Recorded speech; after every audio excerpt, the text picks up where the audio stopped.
Hey guys, welcome back to the channel. This is story about what if Naruto abandoned by Kushina adopted by Tsunade part 1. Before I start, please do support for more amazing content and comments for part 2. Do consider to subscribe my channel and share my video to your friends and check out the description as well. Let's start the video. October 10th. Kanahigaku no Sado. Konoha Hospital. Kushina woke up feeling exhausted like she hadn't ever felt before, and her eyes fluttered open. She groggily looked around to see the white ceiling of the hospital, and sat up feeling pain course throughout her body with every movement she made. Then the memories of the night came rushing back to her, as she remembered all that she had lost last night. She remembered how her husband sacrificed himself to seal that demon and save the village. She felt a pang of hurt as she remembered how he had split the yin and yang halves of the chakra and sealed them into Mito and Narumi, while the soul of the demon into her son Naruto. She reached onto the side of the bed and let her feet touch the cold icy tiles of the hospital floor and got up with a great amount of effort. Suddenly the door clicked open and in walked Jiraiya, Tsunade, Hiruzen and Kakashi. They all looked stunned that Kushina was up and already standing. Tsunade rushed to her side and helped her as she stumbled a few steps and helped her stand straight. Kushina, even if you are an Uzumaki, having a bijou ripped apart from your body has taken its toll on you. You should rest and let your body recover from the strain. She scolded, but Kushina paid it no mind. Tsunade brought her back to the bed and helped her sit gently as she started going through her medical charts. Well, Kushina, you should be fine after a week's worth of rest. But there has been a lot of damage to your chakra coils that will take some time to recover. You will have to spend a couple of years in rehabilitation to let your chakra coils recover before you could use the shinobi arts again, she said, and Kushina nodded and gave her a small smile as Tsunade smiled back. Alright, you people talk, I have to go and check on some other surgeries that are going on, she said, and left as Hiruzen gave her a grateful nod for returning back to the village in its time of need. He knew it was only temporary, but the village needed her medical skills and he was glad she was there. She had saved any lives already treating the patents that had been given up by the medial staff, and he couldn't be prouder of his student. He walked up to Kushina's bed as he saw she was lost in thought, and put a hand over her shoulder as she looked at him, surprised that she had spaced out, and smiled a little smile back, and he saw that she was hiding the pain that was in her heart. Hiruzen, where are my children? Please bring them to me, she said in a pleading voice, and he nodded as the three men walked up to the cribs and took a hold of each of the peacefully sleeping child in their arms. Hiruzen and Jiraiya laid the twin red-headed girls in her arms as she looked at them, smiling that they had completely inherited her Uzumaki traits as they gazed at her sleepily with their violet eyes and went back to sleep. The three men smiled at seeing their interaction, and Kakashi stepped forward to hand over her third child as he put his hands forward. Kushina saw the blonde bundle in his arms and her eyes widened as she laid her first gaze on him and immediately saw those three faint whisker marks on each of his cheek and remembered what he held. Flashbacks of the previous night came rushing back to her as she saw the visions of the Kyuubi piercing Minato's abdomen with his claw as he tried to save Naruto and finally sealed the soul into him, and her hand slapped Kakashi's hand away. Kakashi was startled as his hand was slapped and saw Naruto felt the movement, and was about to get up when he started rocking the little child, and he went back to deep slumber snuggling in his arms, and he smiled under his mask seeing how much he looked like his beloved sensei. Hiruzen and Jiraiya too saw the interaction and were surprised at Kushina's actions. Hiruzen decided to voice his confusion as he felt dread form in the pit of his stomach. Kushina, what's wrong? Don't you want to hold your son?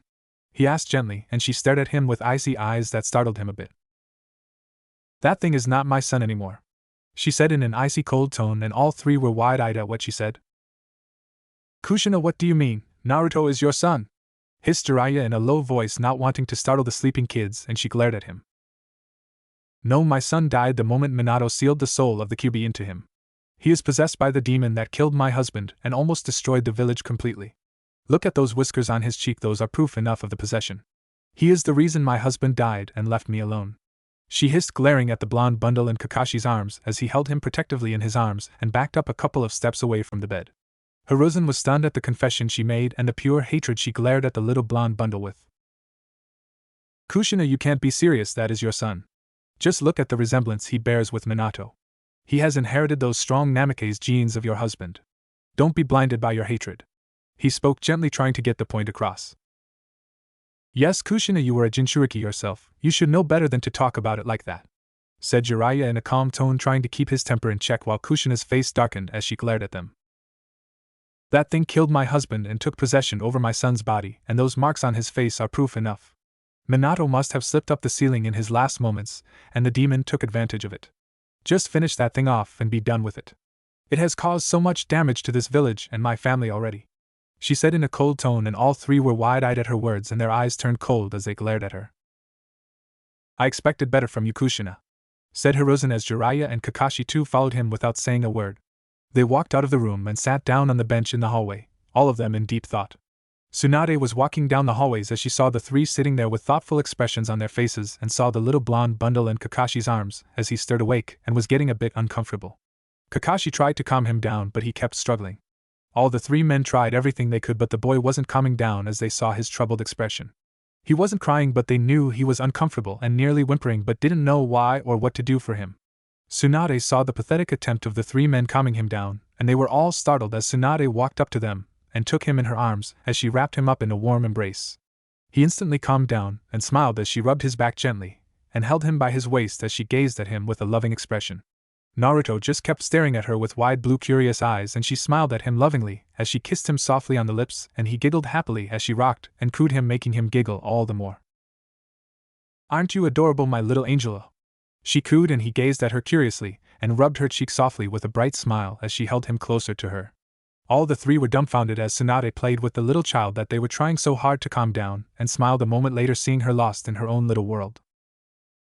She cradled him in her arms and watched as he was smiling and giggling as she rubbed his whiskers that made him look all the more adorable in her eyes.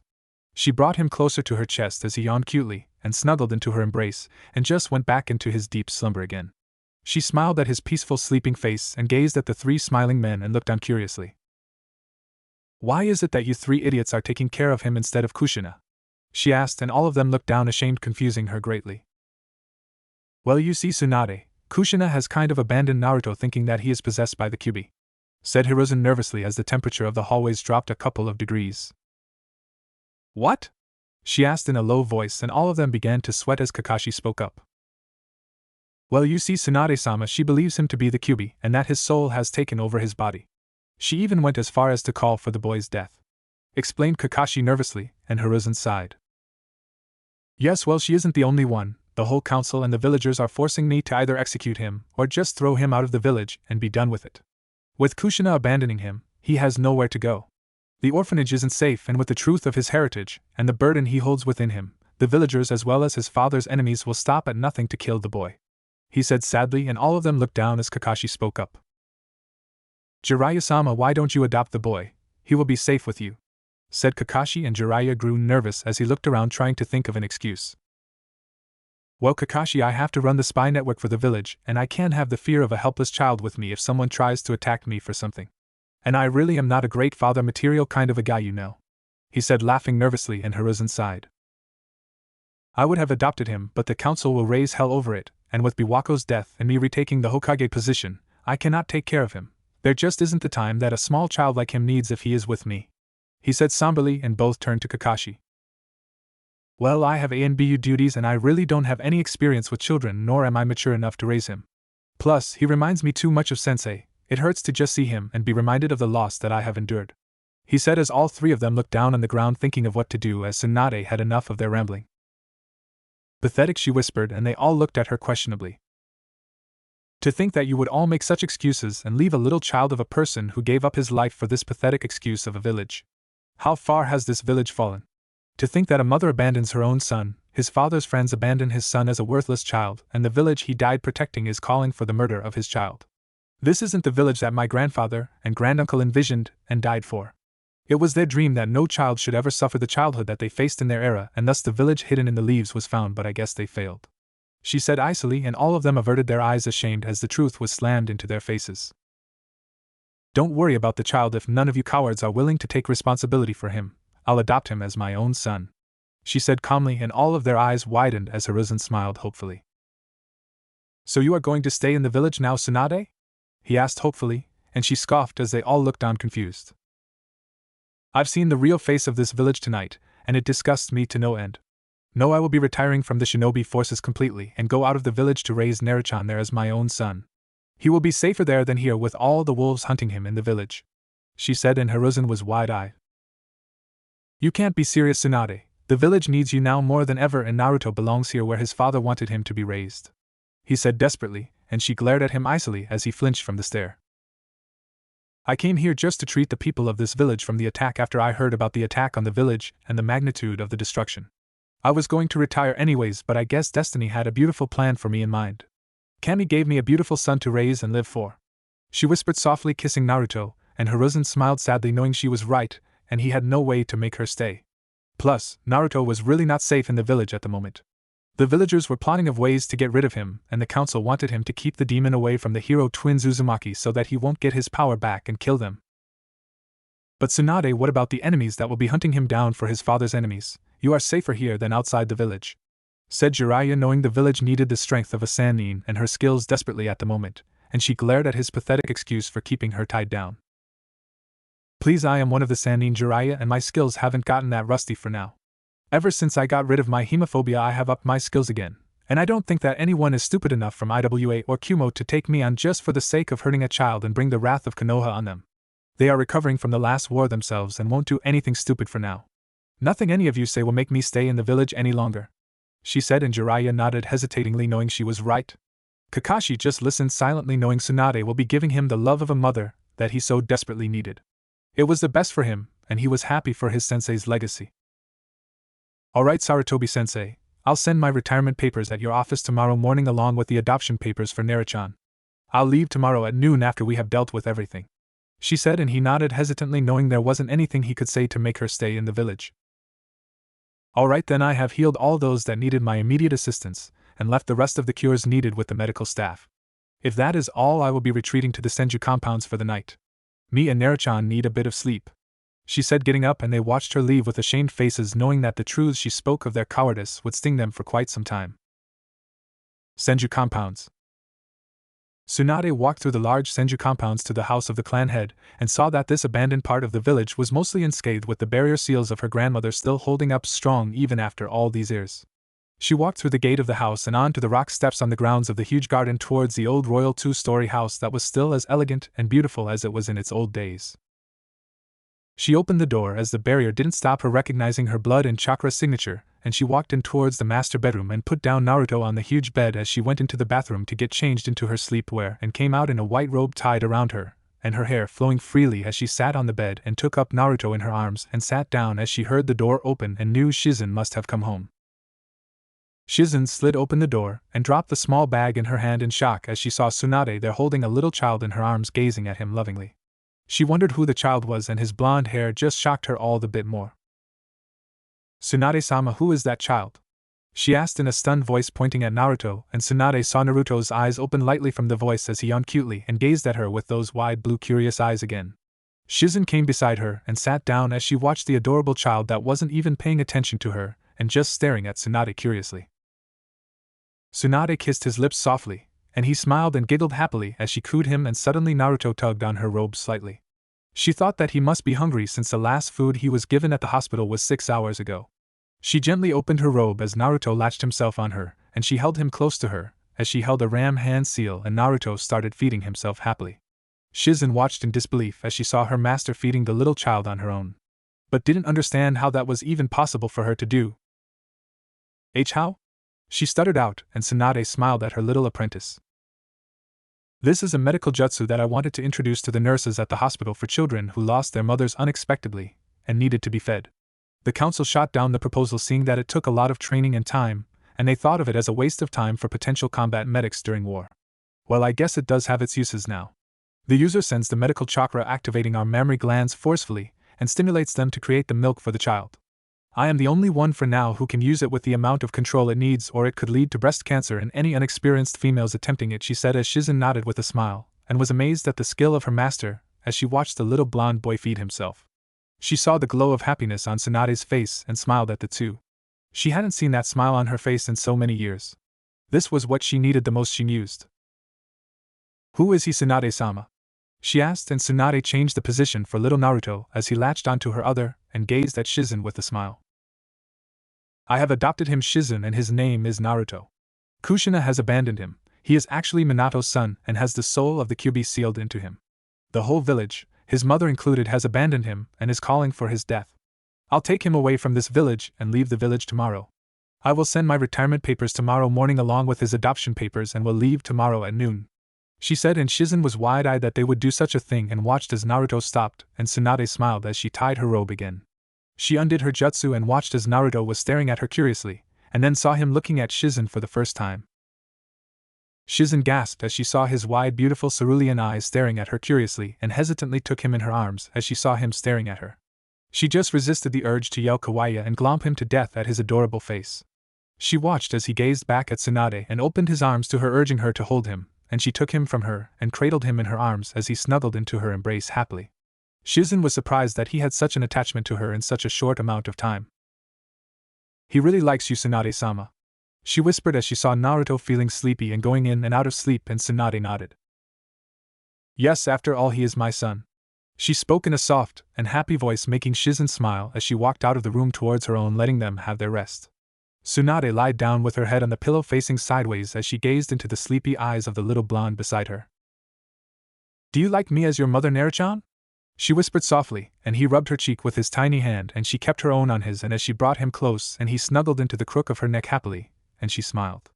It was almost as if he understood her words, she mused. She closed her own eyes and went to sleep with a big smile after all those years. "Good night, Naruto," she whispered as sleep claimed them both, and they slept peacefully into the night. The next morning, Tsunade woke up with a yawn as she felt something snuggle into her neck and a small breath on her neck as she gazed down at the little blonde bundle cuddled up against her and smiled. She slowly sat up with him in her arms as he too yawned cutely and gazed at her with those curious cerulean orbs. She was transfixed by his eyes and his little smile, and she was surprised that he hadn't cried once since last night when those 3 idiots were scaring her little cute baby. She saw him and fed him as he tugged on her robe again, and she rubbed his back gently, waiting for him to burp, and then freshened up herself and little Naruto as she sat in the warm water of the bathtub with Naruto in her arms, who was giggling and playing with the water. She played with him and laughed so happily after a long time and felt completely refreshed. She walked out of the bathroom as she walked over to the dresser and closet for some clothes. She opened it and saw her usual clothes, but chose to discard the green jacket for today and wore a white full-sleeved battle kimono that gave her good access if she had to feed Naruto again. She picked up Naruto and put the diapers on him that Shizen had brought her a while ago and wrapped him up in a blue blanket with the Senju symbol on it as she walked out with her hair tied in a loose bun with a sanban. She walked through the streets and towards the Hokage Tower as every villager turned and gazed at her curiously, seeing the little blanket in her arms and whispering things about who the child was, or was he her son, since they gazed at his blonde hair and started gossiping. She paid the idiots no mind as she gazed down at little boy hidden from the villagers in the blanket, and saw him playing with a lock of free hair of hers, and smiled as she came up to the Hokage Tower. Hokage Tower. Hokage Office. Hiruzen was going through his paperwork, and was wondering if it would ever end. The stacks just kept piling up no matter how many he completed. He sighed as he heard a knock on the door and sighed in relief from the break he got. "Come in," he said, and the door opened as Tsunade walked in with a blue blanket in her arms, and he saw the familiar mop of sun-kissed blonde hair peeking out of it, and smiled at his student. Maybe this would be good for the both of them, he mused. Tsunade walked up and placed a scroll on his desk with the official Senju clan seal on it, and he sighed. "Tsunade, you don't have to retire. You have a lot of years ahead of you and you already have Sannin travel rights. You can just go without the retirement." He tried to persuade her one last time and she just scoffed. "Please, Sarutobi-sensei, that means the village can recall me if there is ever trouble and force me to return. I don't want to return to this village until I want to and until Naruto is ready for it," she said, and he sighed as he took the scroll and unsealed it. It was worth a try, he mused as he stamped the scroll, handing it to her secretary, and knew the council would raise hell over it. He took out the papers for adoption and kept them in front of her as Tsunade took a seat and picked up the brush, signing it as Hiruzen took them back and stamped them with his official seal and handed them to his secretary too. "Sarutobi-sensei, this adoption is official, right? I mean, Kushina is still his real mother," she said uncertainly as Hiruzen cut her off with a wave. "I had the paperwork done with her last night after you left, and she has evicted Naruto from the Uzumaki clan and has cut all her ties with him. She requested for Minato's inheritance, and I am afraid that Minato has left most of his fortune for the girls since Kushina has evicted him from it, and left just a little for Naruto. Minato believed Kushina would take care of him and left her the guardian of his fortune, but he has left the knowledge he had for Naruto, seeing he took after him," he said, handing her some scrolls with the Namikaze seals, and Tsunade took them with a smile. "Well, I don't care about the money anyways, the Senju fortune is already large enough. And I'm sure Naruto will appreciate these much more than money anyways," she said, and Hiruzen nodded with a smile. I suggest you keep the name Naruto Senju for now and do not associate with the Namikaze name for the time being until the animosity dies down a bit, alright? He said, and she nodded with a smile as she gazed down at the little child in her arms. So how do you like your new name, Naruto-chan? Naruto Senju has a nice ring to it, right? She asked, cooing, and he giggled happily, making the adults smile, and Tsunade sat there playing with him. So Tsunade, where will you go now? Asked Hiruzen, and Tsunade answered him while playing with Naruto, not looking at him. There is an old Senju compound in use from the Warring States era. Grandpa used to take me there when I was a child, and it is quite a big house with lots of open spaces and the protection of my grandmother and granduncle's seals. So it should be the safest place for Naruto-chan for now. There is a small village nearby for supplies and is unknown to almost everyone now, she said, and Hiruzen nodded sadly. So when will you return to the village? He asked, and she frowned. I don't know, sensei, maybe when the village has recovered enough from their hate and Naruto-chan has grown up enough. If the villagers would still hold their hatred on him, then I don't know if I would really ever return if Naruto-chan doesn't want to, she said, and he nodded, hoping that the villagers came around in time. So I guess this is goodbye for now, sensei, she said, standing up, and he nodded himself, getting up and walking her to the door. Tsunade left and walked down the streets as she entered a convenience store and brought some supplies for the trip and went back on her way to the Senju, back avoiding the annoying gossiping villagers. Senju compounds. Tsunade walked in, seeing Shizen packing all the stuff up, and smiled for her help. She sat down on the cushion in the huge traditional Japanese living room as Shizen came in, finishing the packing, and smiled at her as she sat down in front of her. So Tsunade-sama, did everything go alright? She asked, pouring the both of them some tea, and Tsunade took the glass gratefully and sipped it, keeping it down on the table. Yes, Shizen, everything went fine, and from today onwards our little Naruto-chan is Naruto Senju to the world, and my son being the official clan heir to the Senju clan, she said happily, and Shizen smiled brightly. So now I am a big sister and have a little brother to coddle, she chirped happily, and Tsunade smiled and nodded as Shizen took the little boy in her arms. Now I am your big sister, Naruto-chan. You like me, don't you? Isn't your big sister the best? She asked, cooing, and he giggled, giving her a confirmation as she coddled him happily and played with him. Tsunade smiled, thinking how he had made the both of them so happy over the past 2 days. She saw that he was now warming up to Shizen too and was happy for it. Shizen, is everything done? Are we ready to leave? She asked, and Shizen nodded. Hi Tsunade-sama, everything is done, and we can leave anytime we want, she said, and Tsunade nodded as she took Naruto from her arms and both started sealing the things into storage scrolls, and Naruto giggled every time they sealed something at the poofing sound it made, and the both of them laughed as they saw him get upset when everything was sealed. Tsunade glomped him as he puffed his cheeks slightly and rubbed her cheek against his, making him giggle. Both of them picked up the scrolls and walked out of the compounds, going towards the gates. At the village gates, Tsunade came up to the gates, seeing some people standing there. Hiruzen, Kakashi, Jiraiya, and the 3 elders too were there with them. She frowned, thinking about what they could be wanting with her, and walked towards them. Koharu and Hamura came forward and gave her a warm smile, and Tsunade just gave a small nod of acknowledgement without so much as a slight smile. They noticed this and grimaced at her cold greeting, and she looked at their faces of disgust that they had for a moment as they gazed at Naruto, and she held the sleeping child tightly to her chest, which they noticed and frowned. Tsunade-chan, why are you retiring and leaving the village? You have free Sannin travel rights and we haven't forced you into anything all these years, so why are you doing this? We can always get you reinstated and forget about all this. You don't have to leave, said Koharu with her grandmotherly smile as Tsunade spoke up. No, I don't want to be tied down to this village any longer, and Naruto-chan needs my full attention. I don't want you recalling me for any reason by force, and I have served this village quite enough already. I have fought in 2 of the last wars and have lost enough. It's time I left the shinobi forces and lived for myself, she said, and Hamura spoke up. But Tsunade-chan, this is the village your ancestors built. The village needs the strength of a Sannin and the last Senju in the village at this time. You shouldn't leave, and that too just because of that thing, he said, venomously whispering the last part as Tsunade narrowed her eyes at the old coot. You better hold your tongue, you old goat. That thing, as you called it, is my son and the heir to the Senju clan and the son of Minato Namikaze, she said coldly, and Hamura flinched and glared back as Danzo spoke up. You should stay, Tsunade. What would your grandfather and granduncle think of you leaving the village behind? He asked in his stoic voice, trying to guilt-trip her, and she glared at the old warhawk. They would be ashamed of what this village has become, especially what some of their students have fallen to, she said as Danzo frowned, understanding her insinuation. He thought it to be a waste that the last Senju and a Sannin was leaving, and that too for a useless Jinchuriki with no chakra. Maybe if he tried he could get the real Jinchuriki and make them good weapons for the village, he thought. All three backed down, seeing she was in no mood for any persuasion, and the other three stepped forward. Well, Tsunade, keep writing and keep in touch with your old sensei, alright? Said Hiruzen, and she nodded with a small smile. Take care of Naruto, Tsunade-sama. I can't think of a better person than you to care of him. Maybe you could come back with him sometime. Kakashi said nervously, and Tsunade smiled, seeing the usually laid-back copy ninja fiddling with words, and nodded. Don't worry, Kakashi, you'll see him, and I'll take care of him. After all, he is my son, don't you worry about a thing. She said, and Kakashi nodded with a nice smile.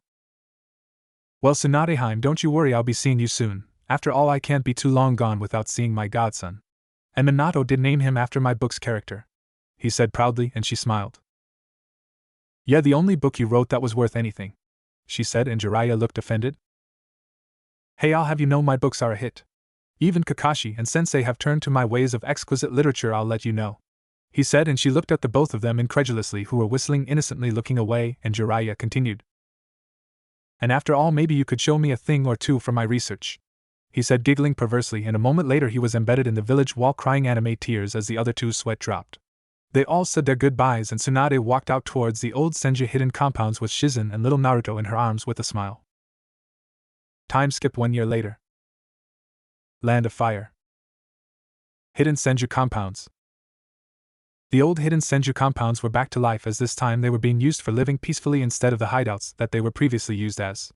The huge compound fields were flowing with greenery that was grown by Hashirama Senju himself, along with the stream flowing through the middle of the grounds that was raised from an underground water source, the living and ongoing proof of Tobirama Senju's mastery over the water element. The old house standing there to the side of the compound was a traditional 2-story Japanese house that held the elegance that all the great clan compounds like the Hyuga held, and sitting on the porch of the house looking at a small blonde boy was Tsunade. She smiled as she watched the boy cuddle up Katsuyu in his arms and giggling happily as he chased her around, crawling and giggling. She stood up, walking towards the little bundle of joy as she crouched down in front of him a few feet away, opening her arms as she urged for him to come to her. Naruto immediately forgot all about Katsuyu and started crawling happily to Tsunade, who stepped back a bit, and he sat down confused, tilting his head to the side acutely as she resisted with all her heart to not glomp the boy to death.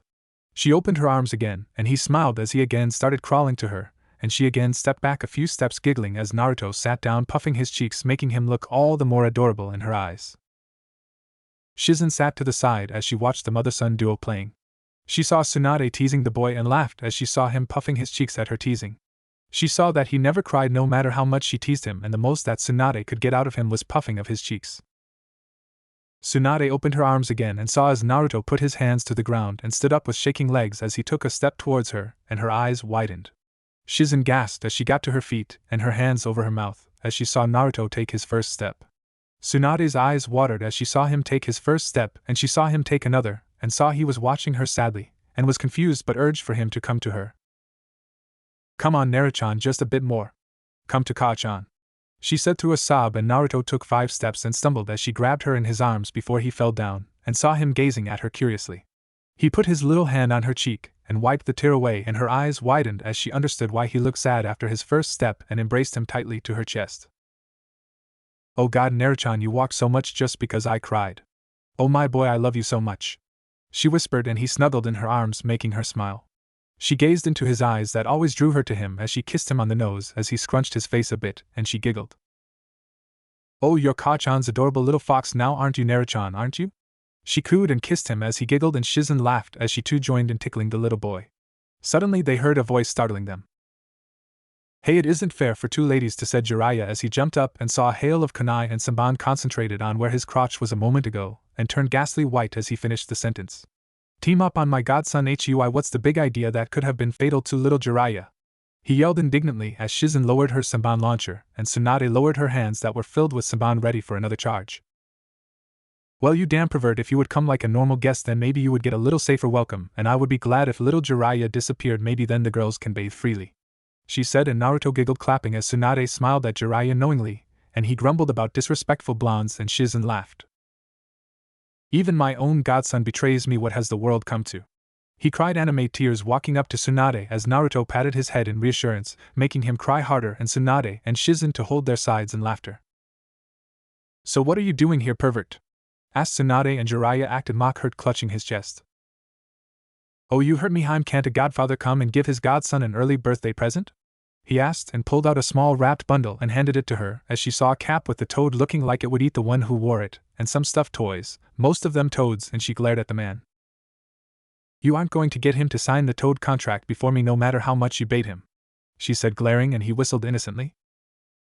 I have no idea what you are talking about, Haim, he said in an all-too-innocent voice as Naruto clutched a stuffed toad to himself happily, and Jiraiya did a victory dance. See, Haim, he is already coming around to the ways of the great toad sage Jiraiya, he said, doing a strange dance on a big samurai toad who croaked with a sweat drop, feeling ashamed. Tsunade and Shizen stared at him blankly while Naruto clapped and giggled. Jiraiya picked up Naruto, rubbing his cheek with his own as he cried happily. Oh my, someone who appreciates true talent, he said happily as Shizen took Naruto from him, and a moment later his head was bashed into the ground. True talent, my ass, that was pathetic, she said, cracking her knuckles as Shizen and Naruto giggled as they saw Tsunade and Jiraiya arguing about who Naruto would summon in the future. Let's go and have some hot chocolate. You like it, don't you, Naruto-chan? Asked Shizen, and Naruto nodded happily as she walked in, leaving the two arguing adults. A few minutes later she saw them both come in as Tsunade had a victorious smirk on her face with Jiraiya and a lump on his head, grumbling about violent women winning arguments through demon strength. What did you say? Asked Tsunade sweetly as an image of the Shinigami appeared behind her, and Jiraiya gulped and waved his hands in front of him in defense. Nothing, Tsunade-heim, he said nervously, and Tsunade nodded and sat beside Naruto, who was drinking his hot chocolate in his small mug happily as she faked a hurt expression. Oh, Naruto-chan doesn't even share his hot chocolate with Ka-chan, I'm hurt, she said as she faked some crying, and Naruto gazed at her with a sad expression, and she felt a tug on her kimono and saw Naruto handing her the mug and the toad he had gotten from Jiraiya with watering eyes as he sniffed, and she immediately scooped him up in her arms and tickled him, making him giggle. She embraced him as he snuggled into her arms and buried his face in the crook of her neck, making her smile.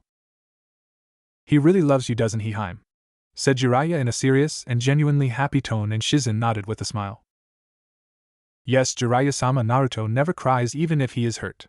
But when Tsunade-sama is sad or crying, he would immediately start sniffing and his eyes water as he hugs her. He can't see Tsunade-sama sad, it is the only thing that brings him even close to crying, said Shizen, and he nodded as he watched Tsunade coo and tickle Naruto. Yes, he is my little Naruto-chan and loves me the most, don't you, Naruto-chan? She asked teasingly as she ran her fingers through his stomach, and he giggled, trying to cover himself up with the stuffed toad, but to no avail. Jiraiya smiled as he saw how great a mother Tsunade was. He hadn't even seen Kushina that close to the twins, and that was saying something since she always tried to be around them after her loss of Minato. So, pervert, why aren't you in Konoha? I know Kushina is throwing a huge party for the twins, and with all the women there it's strange that you would be here, asked Tsunade as she helped Naruto drink his hot chocolate slowly and wiped his mouth gently with a small towel. Tsunade-heim, I don't have to go to parties for women. Girls fall at the charm of manliness that the great. He saw all of them were staring at him blankly except Naruto, who watched him quite curiously, and it gave him confidence. Toad Sage Jiraiya, he said, summoning the samurai toad from earlier as Naruto clapped and giggled while Tsunade sighed. You shouldn't encourage him, Naruto-chan, he is already bad enough, she said tiredly, and Jiraiya looked offended. Hey, what's that supposed to mean? He said indignantly as Naruto just giggled at the man who sat in a corner with a dark cloud over his head, muttering about not getting respect. Suddenly she heard a knock on the door, and wondered who it was since only a few people had the access to pass the barrier to the compounds. She opened the door and saw Kakashi standing there, and waved at her lazily. Yo! He said, and she sweat dropped at his laid-back attitude. Kakashi, what are you doing here? I thought that with the QB festival in the village the ANBU would be needed a lot more there, she said as she ushered him in, and he answered lazily. Yes, well, Tsunade-sama, you see, I had a bit of extra time for the start of the mission, and I thought visiting him before I started the duty for the festival tomorrow, and reporting a bit later would be nice, he said, rubbing the back of his head sheepishly, and she giggled. Yeah, no one will really be surprised with you being late anyways, she said, and he smiled as they entered the living room, and he was surprised to see Jiraiya there. They saw that Shizen was trying to push Jiraiya off Naruto as he was trying to show him some book, and she frowned. What the hell is going on over here? Asked Tsunade, and Jiraiya immediately put the book back and smiled innocently as he slapped a hand over Shizen's mouth and laughed. Nothing at all, Haim, I was just playing with Naruto over here and Shizen wanted to join us, he said, laughing nervously as she frowned and nodded, knowing he was lying as he let go of Shizen, who was glaring at the man. Well, Tsunade-sama, I brought a little present for little Naruto over here, said Kakashi with a nice smile as he handed her a package, and she unwrapped it to find some clothes that had dogs imprinted on it, and she glared at the Cyclops ninja, and Jiraiya and Shizen laughed wholeheartedly. I swear the whole world is trying to persuade my Naruto into being their summoner, she said with a sigh, and his sweat dropped. So this had already been tried, he mused, and watched happily as Naruto took the clothes and gazed at them happily. I smiled and sat the blonde on his lap as he played with him a little when Naruto suddenly pulled down the mask he wore, and everybody's heart stopped as they saw Naruto do the impossible, and immediately got in front of the two to look at his face. They saw what he had under his mask was another mask. And they all face-faulted as I smiled, and Naruto giggled at seeing all of them pulling their hair at being outdone by him. A moment later Naruto yawned as he opened his arms to Tsunade, motioning for her to pick him, and she smiled as she picked him up and he snuggled in her arms, making them all smile. Tsunade felt the familiar tug on her kimono, and saw Naruto looking at her innocently, and knew what he wanted. So little Naruto is hungry, isn't he? Asked Tsunade as he smiled, and she took him to her room with her as Shizen served tea to the two men, who took it gratefully, and Jiraiya asked just before they were all going to sip it. So why did Tsunade take her inside her room? Wouldn't his food, be here? He asked, bringing the cup to his mouth as Shizen answered calmly. Oh no, Naruto has to breastfeed, so she took him inside to feed him herself, she said as both the men spit out their tea and violently coughed at the revelation. She's what? But how is that even possible? Asked Jiraiya with eyes as wide as saucers, and Kakashi too had a stunned expression on his face. Shizen smiled at seeing their shocks and answered. Tsunade-sama created a medical ninjutsu for nurses to feed young children who didn't have mothers at the hospital, but it wasn't ever implemented. But it gave her the perfect chance to feed Naruto with what a newborn child needs the most, she said, and they both nodded dumbly, thinking of the level that Tsunade had reached to create so many great medical techniques. Well, that kid has all the luck in the world. To think he is doing the thing that almost every man in the elemental nations has dreamt of doing, grumbled Jiraiya, and Kakashi nodded sagely while Shizen sighed, shaking her head. A moment later Jiraiya started giggling perversely and got up and started walking as Shizen spoke up. I hope you aren't going to peek on them, Jiraiya-sama. I think you remember the incident 4 years ago, and to think what she would do if she caught you peeking at her while she is feeding Naruto. She trailed off as Jiraiya stopped dead in his tracks, and Kakashi gulped, both imagining what she would do, and started laughing nervously. Well, you have gotten the wrong Shizen, I was just going to the bathroom, he said, laughing nervously, and sat back down sipping his tea as Shizen smiled and sipped her own cup as they sat in silence. As a few moments later Tsunade came with a sleeping Naruto snuggled in her arms, and she sat down on the table smiling as she rubbed his whiskers, making him purr and snuggle into her more. So Tsunade-heim, Sarutobi-sensei sent this for Naruto's present, said Jiraiya, handing her a scroll as she took the scroll with a raised eyebrow and unsealed it as she saw a reverse summoning seal and threw it on the ground. A poof of smoke. Later there stood Monkey King Enma as he looked at all of them, and then grinned at seeing the little sleeping blonde in Tsunade's arms. So this is the boy Sarutobi told me about. Well, he certainly is Minato's son, and will be a really strong shinobi in the future. I can see the potential just by his chakra signature alone, he said, and Tsunade twitched as the temperature of the room dropped a couple of degrees, and she handed Naruto to Shizen as she stood up and cracked her knuckles, making the three of them gulp. A few moments later Shizen gently cupped the ears of the sleeping child as the three men screamed in pain as Tsunade started beating them all and threw them outside the house. Don't try to force my little baby boy into your stupid summoning contracts. He is only 1 year old, for God's sakes, she shouted as she slammed the door, and the three stood up, cracking their sore bones as Enma turned to the two of them. What did I do wrong to get beaten like that, and damned as she hit hard? He grumbled as the other two nodded and walked back to the village while Enma puffed into smoke and returned to the summoning realm. Kanahigaku no Sato. They returned to the village to attend the grand party that was thrown in the honor of the hero Uzumaki twins. Kushina had arranged a huge party along with the support of the whole council as she waited for Kakashi and Jiraiya to arrive. Hiruzen was already there, but they were the closest friends of Minato, and she wanted them here.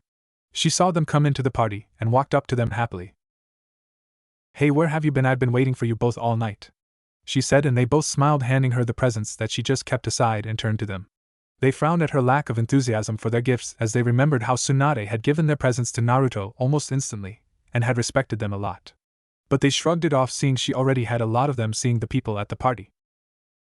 Well, you see, Kushina, we went to Tsunade first to wish little Naruto there, and it took us a little while to return, though we tried our best to return on time, said Jiraiya, and Kakashi nodded with an eye smile, and she frowned at hearing about the two and nodded. So how is Tsunade and Naruto? She asked, and they noticed a little hesitation in her voice as she asked them about them. They are fine, but Tsunade just wanted to keep the whole affair simple, calling just those who were really close, and just a small get-together with a dinner. But we left as we had to come here first. said Jiraiya, and Kakashi just glanced around, seeing so many important people around was a first for him, he mused, and that too just for a birthday party. So how is Naruto? She asked nervously, and the both of them looked at her, surprised at her blunt question, as Jiraiya answered with a smile. Maybe she still had some hope left after all. He is great. I haven't seen a happier child, and Tsunade treats him like a teddy bear all the time.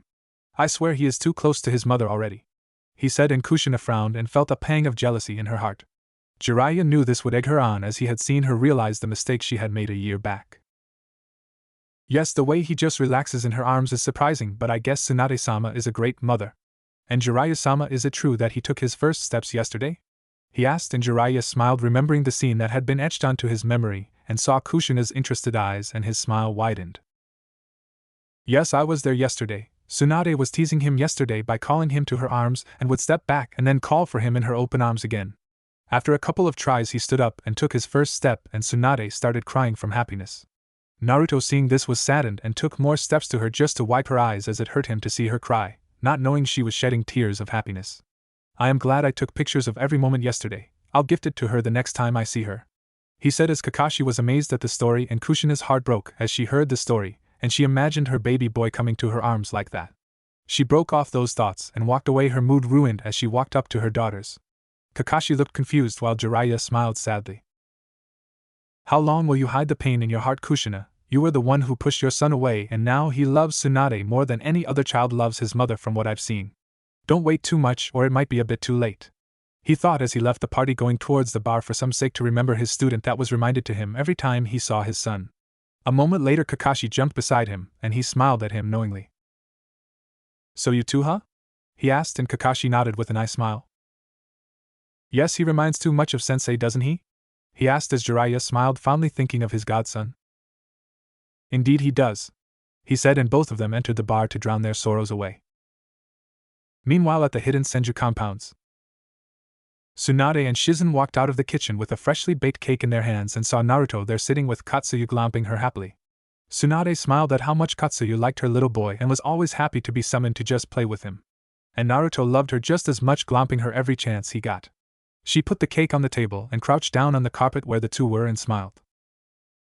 Well, Naruto, let poor old Katsuyu go, and let's cut your cake, alright, she said as Naruto let her go, and she picked him up as she smiled at Katsuyu. I'm sorry, Katsuyu, for all the trouble he causes you, she said, and Katsuyu too slugged up along with her to the table. It is no problem at all, Tsunade-sama. I really like spending time with little Naruto-kun here, she said in her melodic voice, causing Shizen and Tsunade to smile. They cut the cake and popped the party poppers as Naruto giggled and played happily all night, as the celebrations at the Senju compounds came to an end when Naruto fell asleep in Tsunade's arms from exhaustion. The little family celebration ended on a happy note as they all slept the happiest they had been in a long time.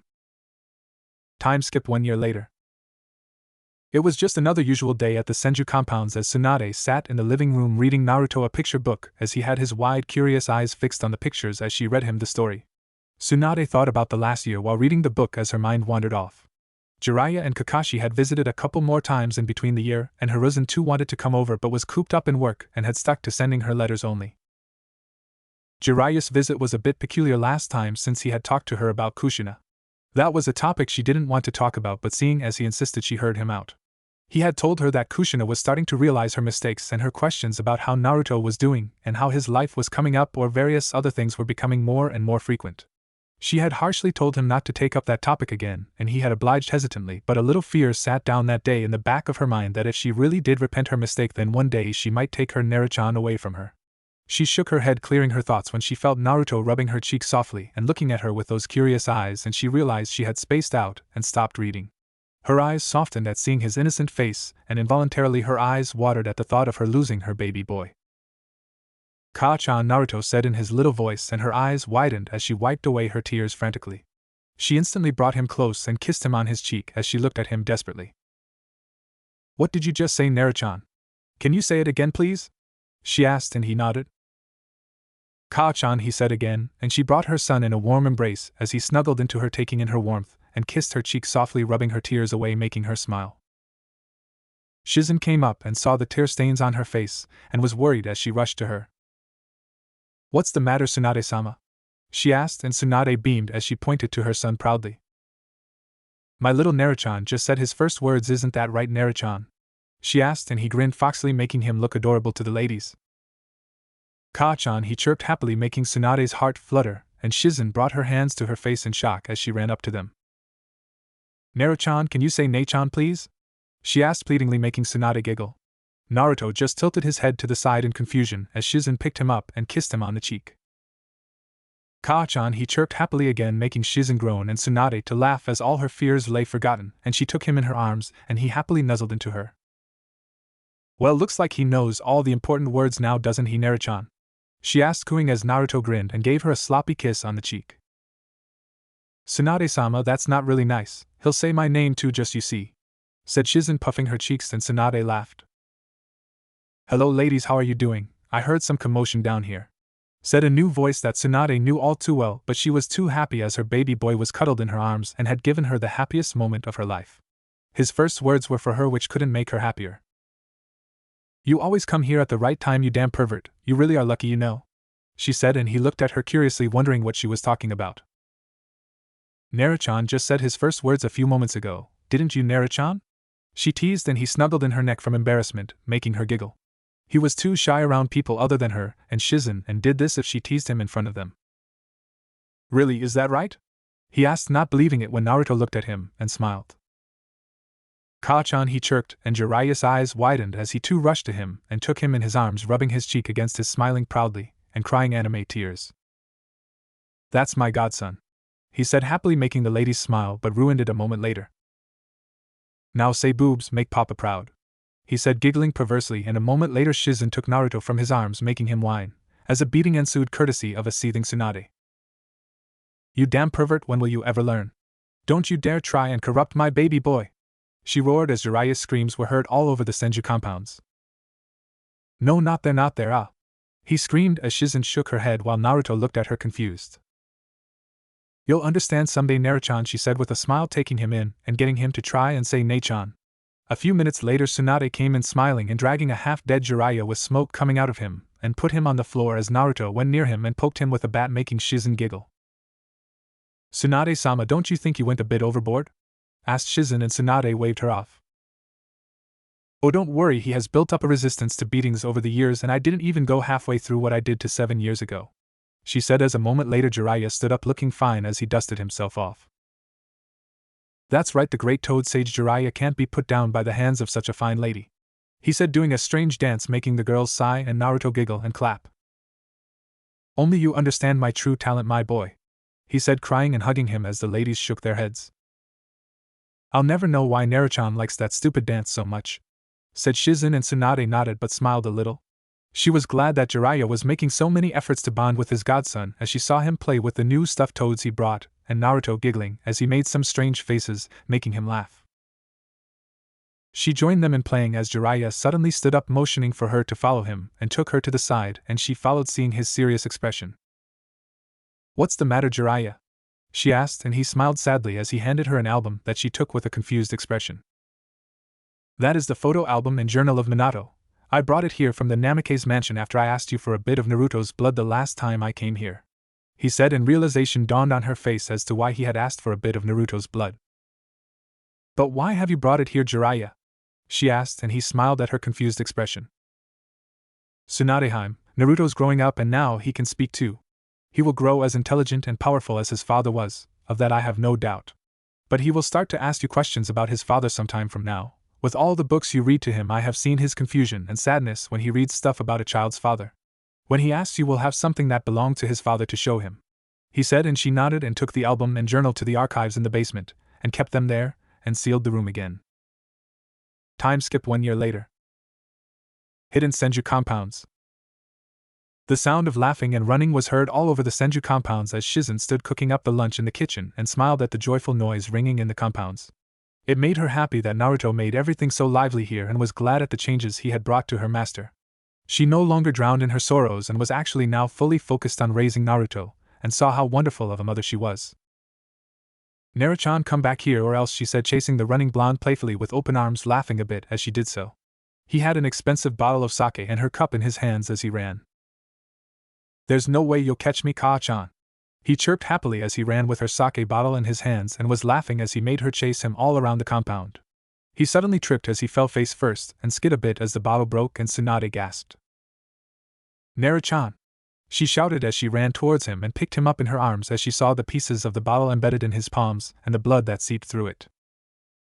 "Naru-chan, how many times have I told you to be careful when you are running?" She scolded a bit angrily as his eyes watered and he held his head down, and a few tears dropped seeing her so angry. He tried to pick up the broken pieces to see if he could fix it, and her eyes softened as he sobbed and picked up the pieces, collecting them in his bleeding hands. "I'm sorry," he said timidly, thinking she was mad because he broke her bottle, and was startled as she scooped him up in her arms and held him close to her, as she made him drop all the pieces he had in his hands and rubbed his back gently, and he cried in the crook of her neck, whispering apologies and sobs. She cooed the little boy and soothed him, telling him it was all right. "I wasn't angry because you broke the bottle, Naru-chan. I was angry because you hurt yourself. I worry about you too much, so be careful from now on, alright?" She asked softly, and he nodded as she kissed his tears away gently, and took his hands in hers softly as her hands were enveloped in green medical chakra, and she started pulling out the pieces and healing his hands. Naruto winced from the pain, and she kissed his head as she kept healing him gently, and held him close to her. "Sure, it's alright, it won't even feel a little painful in a few moments, alright?" She whispered gently, and his sobs stopped as she let go of his hands, and he looked at them amazed that they were all fine already. "Suga. Ka-chan, how did you do that?" he asked with glimmering eyes as he watched her amazed, and she giggled as she scooped him up in her arms, and he giggled as she twirled him around and held him close to her, as he watched her curiously with wide cerulean eyes waiting for an answer. "Well, Naru-chan, that was your Ka-chan's invention, and a medical jutsu that helps me to heal most of the wounds like I just did with you," she said, and he tilted his head to the side, cutely giving him a kiss on the cheek, and he giggled. "Ka-chan, what's a medical jutsu?" he asked, fumbling with the words, making her giggle as she walked into the living room and put him on her lap as she brushed his hair softly, and put her chin on his head, making him snuggle into her, and she smiled as he looked up with those wide, curious eyes that were always eager to learn new things. "A jutsu is a thing shinobi used to perform amazing things. Your Ka-chan is a specialist in medical jutsu, techniques that are used to heal people who are hurt badly. Do you understand, Naru-chan?" she asked softly and tried to explain it in the simplest way possible. She saw him with a thoughtful expression on his face, and let him absorb it all in, and after a moment he nodded. "How you help people who are hurt with that awesome cool glowy hands thingy?" he said, nodding sagely, and she laughed at the way he explained such a complicated thing in his own cute words. She kissed his head and brushed his hair as she held him close to her. Hi Naru-chan, your Ka-chan can help people with the awesome cool glowy hands thingy," she said teasingly, and he looked down embarrassed. "I'm not so smart, am I?" he whispered, and she smiled and brought his face up as she put a finger under his chin and kissed his forehead softly, and gave him a heart-warming smile. "No, my Naru-chan is really smart, you are just a little small now to understand these things. For now, we'll let you learn to read and write, alright?" she said softly, and he nodded happily. "Are you strong, Ka-chan?" he asked, and she thought for a moment how to answer it. "Well, I can hold my own against most people, and there are only a few people that can stand up to your Ka-chan, including that pervert Jiraiya. He may not look it, but he's really strong," she said, and his eyes widened. "Really, Jiraiya Aji-san is that strong?" he asked, and she nodded with a smile, and he frowned. "There is no way he is stronger than you. You always beat him when he comes to meet us. Ka-chan is the strongest," he said in a determined voice, and she giggled and nodded as suddenly there was a puff of smoke and the voice of wood clattering, and Tsunade sighed. "From east to west and north to south, the women fall to my feet and succumb to my charms. The legendary toad sage of empty Mayaboku Jiraiya has arrived," said Jiraiya, doing his strange dance on his samurai toad as Naruto beamed and clapped. "Pervy sage," he said happily, and Jiraiya's face faltered, and Tsunade laughed wholeheartedly. "Don't call me that, you damn brat," he said indignantly, and huffed, and crossed his arms as Tsunade and Naruto giggled at him.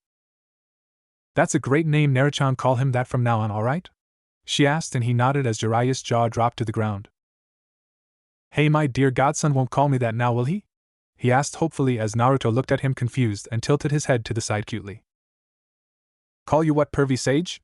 he asked innocently, and Tsunade snickered as he cursed under his breath and dispelled the toad. Shizen walked in and saw Jiraiya there and smiled as she served them some tea, and all of them sat at the table. "So Jiraiya, any special reason you came, or is it just a regular visit?" she asked, and he frowned as he made a short signal towards Naruto that she caught, and gave him a curt nod. "Naru-chan, can you go and play with Shizen for a while until me and Jiraiya talk?" she asked, and he was saddened as he sat on her lap and wrapped his arms around her neck. Do I have to go? He asked softly, and she smiled and brushed his hair softly. He never liked it whenever she sent him away to talk to Jiraiya personally, but these things were just not for him. She brought his face in front of her, cupping it in her hands as she gave him a smile. Please, Naruto, we'll be done shortly. This is something for us adults, and it would make you bored, so you go and play with Shizen and we'll be with you shortly, alright? She asked softly, and he nodded and kissed her on the cheek as Shizen took him by his hand to the clan grounds. Jiraiya smiled as he saw the interaction between the two and couldn't be happier.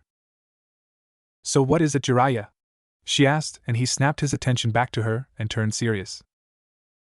Tsunade, I'll be straight, Kushina has asked me if you could maybe come back to the village so she could meet Naruto. He said bluntly, and Tsunade immediately stiffened, and her face turned emotionless. And why would I want to do that? She asked coldly, and he flinched under her gaze and knew how protective she was of Naruto.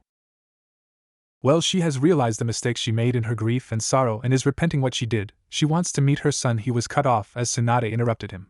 My son, she added coldly, and he nodded as he continued.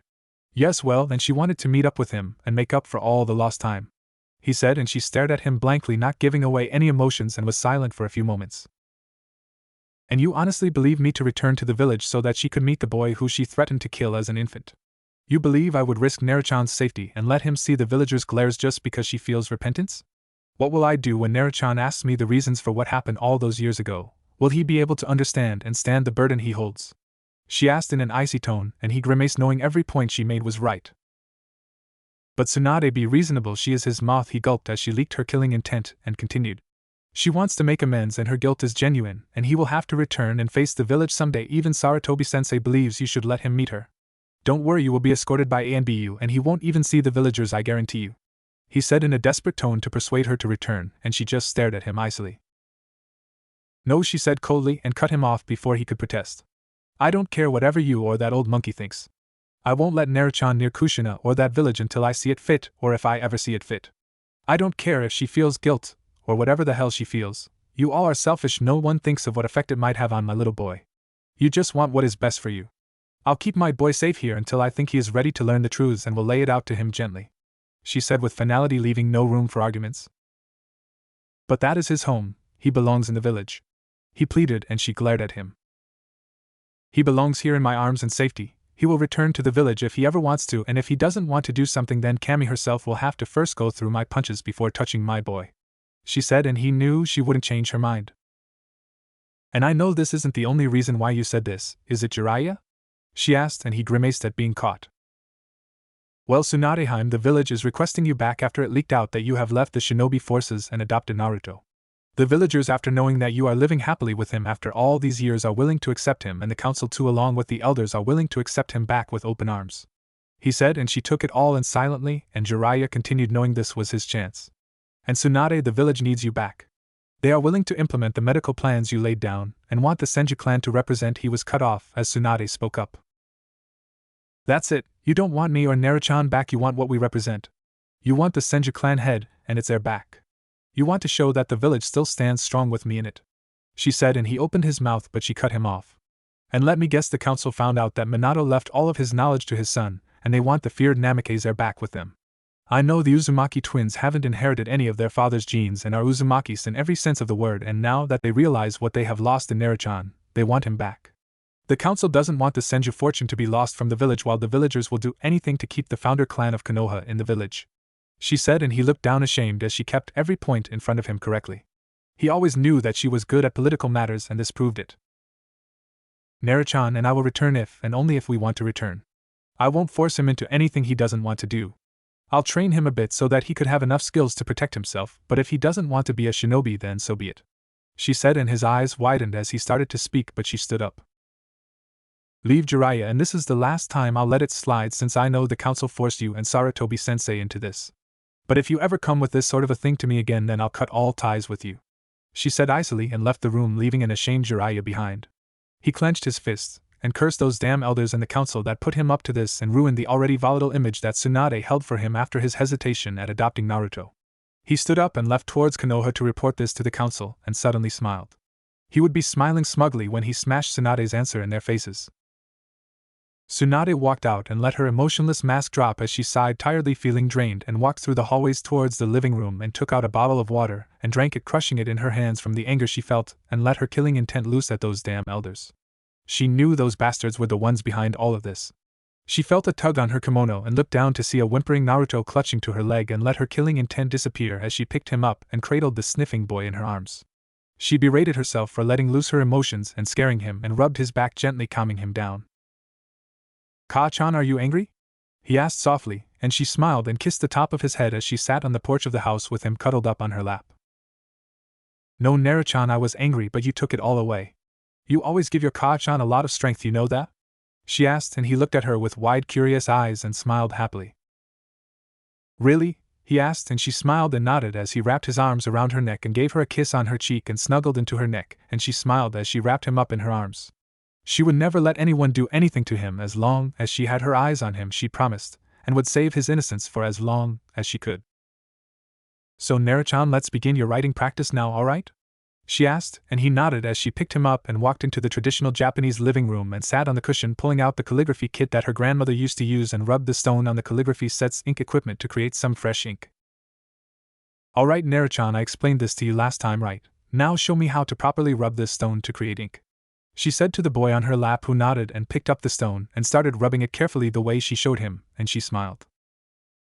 "That's very good, now let's start your calligraphy practice then," she said, and he nodded as he picked up the brush and put his tongue out and had a frown of concentration on his face with his tongue sticking out a bit as he drew the same kanji carefully that she drew.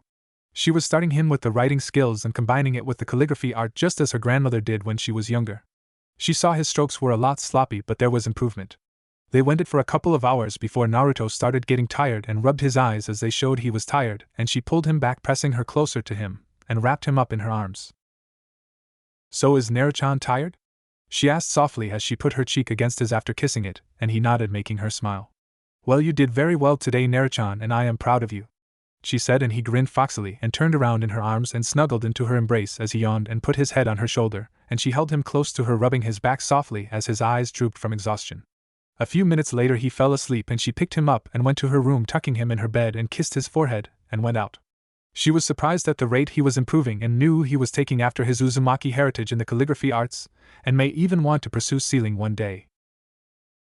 She walked out and saw Shizen coming in with bags in her hands and smiled. She wondered where she was all this time, and now she knew she was out shopping. "How did the writing practice go, Tsunade-sama?" she asked as they walked into the kitchen, and she smiled. "He is improving at a really good rate. My grandmother's trick still comes in handy, you know, even after all these years. He's learning how to write and getting calligraphy practice at the same time. Mitoba-chan used to do this with me to help as I ever decided to pursue sealing, but it was never my field of expertise. I have some skill in it, but not that much," she said, and Shizen looked at her surprised. "I didn't know you knew Fuinjutsu, Tsunade-sama," she said, surprised, and Tsunade nodded. "Well, having the Uzumaki clan heiress as your grandmother certainly has its perks," she said, and Shizen nodded. Both of them had dinner and finished it as Tsunade stood up and was helping Shizen with the dishes when she felt a tug on her kimono and looked down to see Naruto rubbing his eyes and looking at her sleepily. She picked him up as he yawned cutely and snuggled up in her arms. "What's the matter, Naruto-chan?" she asked, and he snuggled more, and she heard him sniffing and was worried as she felt him sobbing a bit. "Did you have a nightmare?" she asked softly, and he nodded a little as she rubbed his back and calmed him down. "There was a big fox with so many tails and he was running and destroying everything, Ka-chan," he said softly, and she stiffened as she held him tighter to herself. She glanced at Shizen, who wasn't paying attention to her, and walked into her room and sat on the bed with Naruto in her arms. "A big fox, you say? Did he say something to you?" she asked softly, and he nodded. "Yes, he said that he'll make me see the truth, but I don't know what he meant," and then he laughed, "and I was so scared," he said, trembling, and she cradled him close to her, cooing him. "Naruto-chan, there is nothing to worry about, I am here for you," she said softly, and he fell asleep crying as she put him to bed and lifted his shirt up softly, gazing at his stomach. She saw that the seal was perfectly fine and sighed in relief. She had read Minato's notes on the seal and knew there was no way that the fox will be able to make contact with him unless he accessed his mindscape. It was just the process of the seal strengthening itself over time that must have let some memories of the fox seep through. That meant that Naruto's chakra coils were now beginning to develop, and she smiled. She laid down beside him and he cuddled up against her with a small smile as she wrapped him up in her arms. Meanwhile, in Kanohigakure no Sato, Hokage Tower. Hokage Office. Jiraiya entered the office through the window and saw Hiruzen there sitting and puffing his pipe and the three esteemed elders waiting for him, and made himself known with a small cough as Hiruzen smiled at his student. Jiraiya, I was waiting for you, so how did it go? He asked and noticed Jiraiya's flinch and sighed. She burned me off, sensei, didn't even listen to one reason and deducted everything from the elders and council's plan to Kushina's plea to meet Naruto. She said that if Naruto didn't want to become a shinobi or return to the village, then she wouldn't let anyone force him into anything. And this is the last time I have done this for you. She has threatened me that another attempt, and she would cut off all ties with me.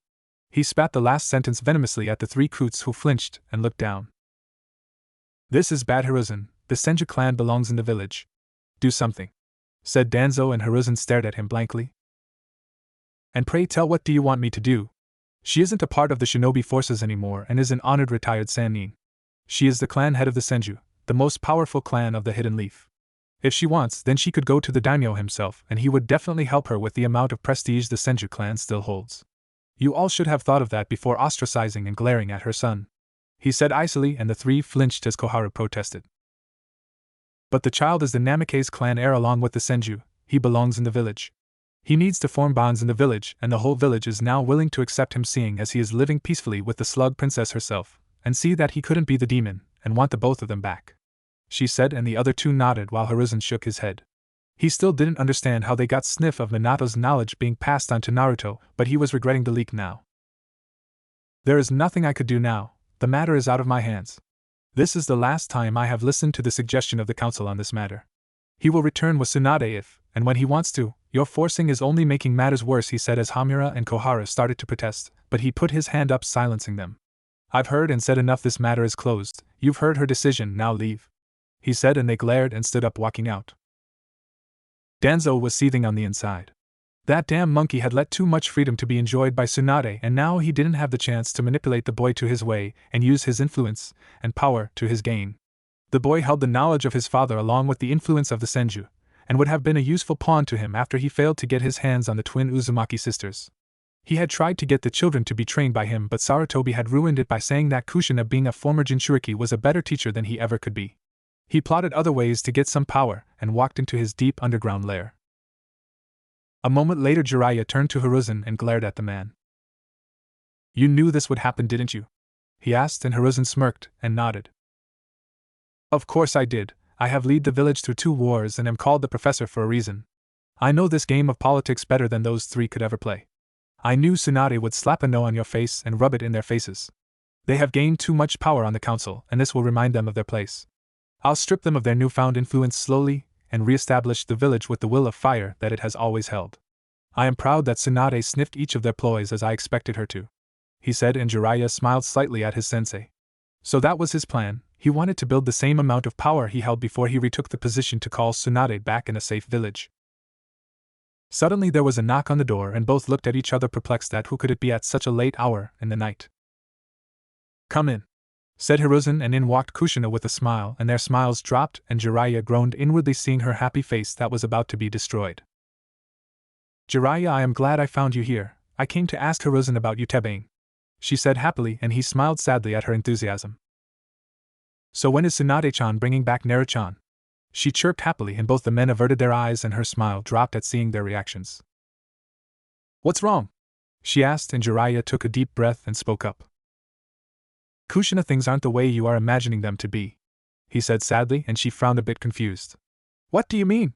She asked, not understanding the problem, and he sighed.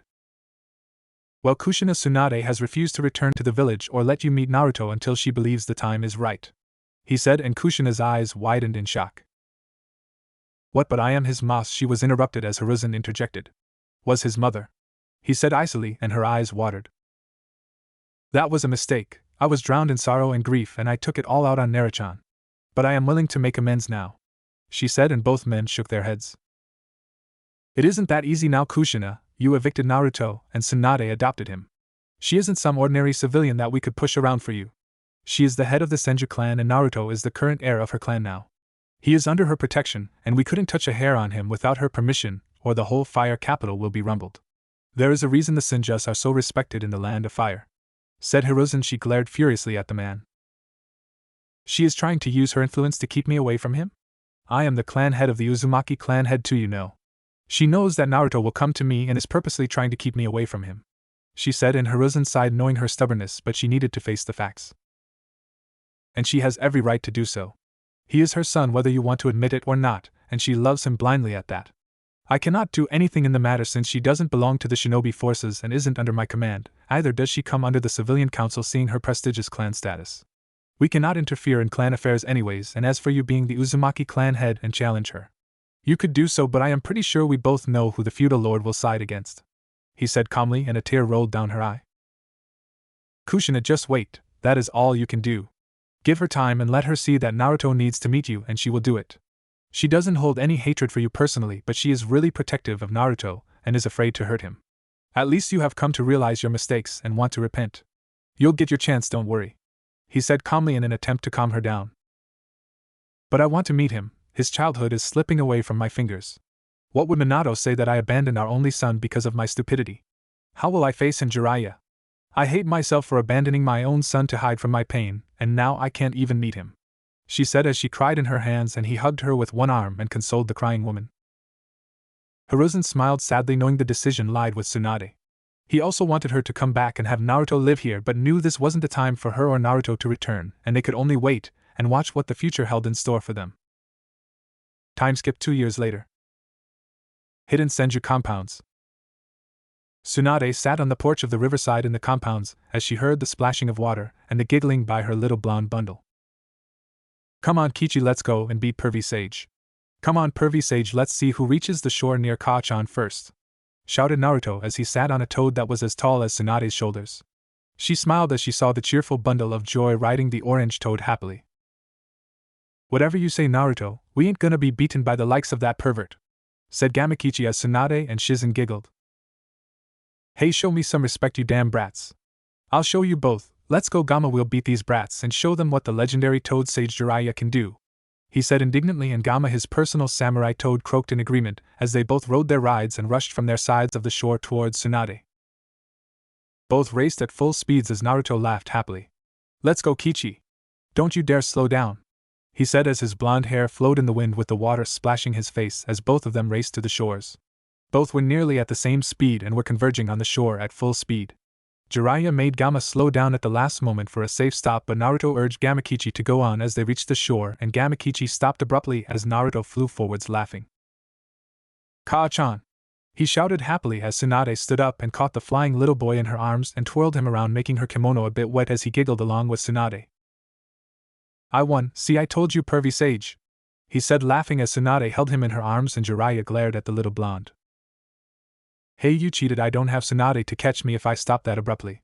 The last time I tried your trick she punched me in the face, he shouted as Naruto laughed and gave him a victory sign. That's too bad, Pervy Sage, because I have an awesome Kachan and shinobi always use everything they can, and Kachan is my secret weapon, he said proudly, and Tsunade giggled at the enthusiastic blonde in her arms and kissed his cheek. Well, you always have to do something so reckless, don't you, Naruto-chan? She asked, and he grinned foxily, making Tsunade's mock anger melt away. I knew you'd catch me, Ka-chan, that's why Pervy Sage will never beat me, he said, and she smiled as she put him down, and he high-fived Gamakichi as both laughed at Jiraiya, who was grumbling about oversmart blondes that were too smart for their own good. Yo, Naruto, where's my candy? We won after all. Now time to pay up, he said, and Naruto smiled and pulled out some snacks from his pocket and handed them to the happy toad, who saluted him and puffed out in smoke. Suddenly Tsunade wrapped his head up in a towel and ruffled his head to dry him off. Alright, let's go inside and get you changed, it's time to study a bit. You had your fun with Jiraiya now. Come on, let's go, she said, picking him up, and he snuggled in her arms as Jiraiya and Shizen followed the two blondes back into the house. Naruto changed off his clothes and came into the traditional room that they used for his calligraphy practice, and Tsunade put him on her lap, and he picked up the brush and started drawing the kanji. Jiraiya sat there amazed at the skill the blonde was showing with the elegance he had in his strokes. Granted, they weren't perfect, but the skill was noticeable, and that too from such a small child was astonishing. Jiraiya sat there for an hour, occasionally eating the snacks that Shizen brought him, and watched the little blonde go at calligraphy. As the hour finished, Tsunade let the boy run off to get something to eat as she poured herself some tea and turned to Jiraiya. Wow, Haim, his skill in calligraphy is amazing for his age. How long have you been teaching him? He asked, and she smiled proudly for her son, Well, he has been at it for 2 years. I started teaching him how to write and coupled it with the calligraphy arts. He is better at writing with a brush than he is with a pen," she said with a giggle, and Jiraiya saw the ingenious way of starting a child at the art of calligraphy and smiled. "Wow, that's ingenious, Haim. That saved you so much time if he decides to learn Fuinjutsu," he said, and she nodded with a smile. "So when are you going to start training him?" Kushina started training her daughter a couple of months ago, and most of the clan children start at this age too, he said, and she smiled and nodded. "Yes, tomorrow after his birthday is celebrated I'll tell him about the start of his training. He has been pestering me for the past month, and I have been telling him to wait. I wanted to keep it as a surprise for his birthday," she said, and Jiraiya nodded, smiling. He wanted to see who his godson was more like. From what he had observed with the Uzumaki twins, they were completely like Kushina, headstrong and learning more by doing it. But it was their tempers that were the cause of their break in the flow of training. She had been training them from the past couple of months, and when he had visited her a couple of weeks ago, they were still having trouble unlocking their chakras due to their hyperactive natures and lack of patience at the amount of concentration it took, and he had helped her for a couple of days and had finally gotten them to unlock their chakra. Kushina hadn't started them on any of the basics of calligraphy yet, and was starting with her basics of taijutsu with them first. "So what styles of taijutsu are you going to teach him?" he asked, and she thought about it for a moment, and then answered. "Well, Minato left him his own personal style, and the Senju style of taijutsu that I use will be really effective if he has enough strength. Since his body is so fragile for now, but he is pretty quick and agile, I'll start him on Minato's style first, then when he is ready I'll start him in my clan's style," she said, and he nodded. Both were quite fearsome styles, and he had seen both of them in action firsthand. While the Senju style of taijutsu was all about strength and was a lot more defensive with a few powerful blows to completely decapitate the opponent, Minato's own style, the hummingbird style of taijutsu, was all about speed, agility, and precision. It was fearsome since it depended on the body's speed and agility and quick and precise blows, and was completely offensive as opposed to the Senju style. If the boy learned both of them, then he would be almost unbeatable at hand-to-hand combat. But to learn both, his body had to be trained to the ground, but still it would take him a lot of time. But if Tsunade was sure, then he would trust her. Well, that is a wise choice, Tsunade. Both are fearsome styles in their own regards, but the body conditioning needed to be that quick for the hummingbird and that strong for the Senju style would be too hard. "Are you sure he'll be able to do it?" he asked, and she just smiled and waved her hand, dismissing his doubts. "I've thought about that already, don't you worry," she said, and he was confused with her answer but nonetheless nodded. "So does he have any particular preferences of fields that he wants to pursue?" he asked, and she smiled, sipping her tea, and nodded. "Yes, he is interested in medical ninjutsu a lot, and I guess he will pursue sealing too. He is always asking me to teach him the awesome cool glowy hand thingy that heals people after all," she said with a giggle, and Jiraiya laughed wholeheartedly. "Well, he adores you too much. It is no surprise he wants to take after your field of specialization," he said, and she nodded, smiling fondly, thinking of her son as Jiraiya put a scroll in front of her, and she took it and looked at him questionably. "That's from Kushina. She has invited you to the birthday party tomorrow at the Uzumaki clan compounds. Almost all the clan heads and their families are going, and she told me to give you this too," he said, and she nodded and put it aside and sipped her tea, closing her eyes. "So will you go?" he asked, a bit hopeful, seeing her neutral response, and she put her cup down as she gazed into his eyes. "No," she said simply, and he sighed. He should have known, and he didn't even bother to try her to go, knowing she would just throw him out and ban him from coming in. "So have you told him something about Minato yet?" he asked, and she shook her head in negative, and he frowned. "Tsunade, you should be telling him about his father, you know," he said, and she gave him an icy glare, making him gulp. "Don't tell me what to do and what not to do to my Naruto. I'll tell him when he's ready, or if he asks first. I am not hiding anything from him, I am just waiting for the right time," she said coldly, and he nodded, seeing her tone of finality that left no room for arguments. Next morning, Tsunade woke up as she saw her little birthday boy cuddled up against her and smiled. She softly pulled his shirt up and ran her fingers on his stomach, smiling mischievously. "Ha ha ha, Ka-chan, stop, it tickles," he said through tears as he laughed, and Tsunade giggled as she let him go and hugged him warmly. "Happy birthday, Naruto," she whispered softly, and he buried his face in the crook of her neck and kissed her softly, making her smile. "Arigato, Ka-chan, I love you," he said softly, and she smiled as she ran her fingers through his hair. "I love you too, Naruto. Now my little boy is growing up too fast, 5 already," she teased, and he buried himself in her embrace from the embarrassment, and she giggled. "All right, now up you go, it's time to have some breakfast," she said, and he smiled and nodded as she picked him up and walked into the kitchen as she saw a smiling Shizen coming in. "Happy birthday, Naruto," she said, taking him in her arms, and kissed his cheek as he beamed happily. "Arigato, Ne-chan," he said, hugging her warmly, and she took him to the kitchen and sat him on his chair as both Shizen and Tsunade went to work on the special breakfast for him. She started on the rice and put on the soup as she fried some pork cutlets, and poured the soup in a bowl over the rice and served the steaming hot freshly fried pork cutlets on top, and added a bit of mayonnaise on top. She would never understand his peculiar combination-making skills, but she had to admit it tasted pretty damn good. She brought the tray with the 3 large bowls and put them on the table as Naruto beamed and hugged her, making her giggle at how much he loved his food. All of them broke their chopsticks, and after a chorus of itadakimasu they dug in and ate silently. She saw as he quickly tore through the food and giggled as she suddenly grabbed his bowl and pulled him onto her lap and grabbed his hands, putting her chin on his head. "Naruto, eat slowly like I told you, alright?" she said softly, and he nodded as he started eating elegantly, and she smiled as he put a bite for her and then took his own. Shizen too did the same with him, and Tsunade did the same for Shizen as they all laughed happily. They finished their food and Tsunade picked Naruto up and went towards the riverside porch as she sat down with him on her lap and her front pressed against his back as both put their feet slightly in the water, and Naruto hummed a tune happily, making her smile. "Naruto, do you want to do something special today?" she asked, and he shook his head with a smile and spoke. "No, Ka-chan, I just want to spend the day with you and Ne-chan," he said happily, and she smiled and nodded. He kept humming and both watched as the fish came towards their feet and tickled their feet, making them giggle. After some time Naruto suddenly stopped humming and started fiddling a bit, making Tsunade confused as she brought him in closer to her. "What's the matter, Naruto-chan?" she asked, and he sat silent for a moment before he turned around in her lap and faced her. "Ka-chan, can I ask you something?" he asked, and she nodded with a smile. "Of course, my little angel, you can ask me anything," she said softly, and he smiled and nodded and fiddled a bit and spoke up. "Can you tell me about Tsunade?" he asked timidly, and she was shocked at first but then smiled and nodded. She was going to tell him tonight anyways, so this was all the better. She pulled out a storage scroll from the sleeve of her kimono and unsealed the album that Jiraiya had brought her, silently thanking the pervert as she turned him around with his back pressed against her front, and brought her arms around him, opening it to the first page as she saw him in his Hokage robes, and Naruto gazed very curiously as she saw a few drops fall on her hands and saw his body shaking a bit as he ran his fingers on the picture. "This was Tsunade? He looks just like me," he whispered in sobs, and she smiled and nodded as she held him closely as her little boy cried, and she cooed him and calmed him down. "Ka-chan, can you tell me something about him?" he asked softly, and she nodded as she put her chin on his head and flipped a page to his academy picture. "Your Tsunade was a very smart and intelligent man, just like you, Naruto-chan. He always excelled at everything and was called a genius in the village and at his time in the academy. He was really kind and caring too, but he held an air of authority that made everyone follow him to wherever he said. He was born with those eyes of a leader, just like your eyes, that showed off everything he felt.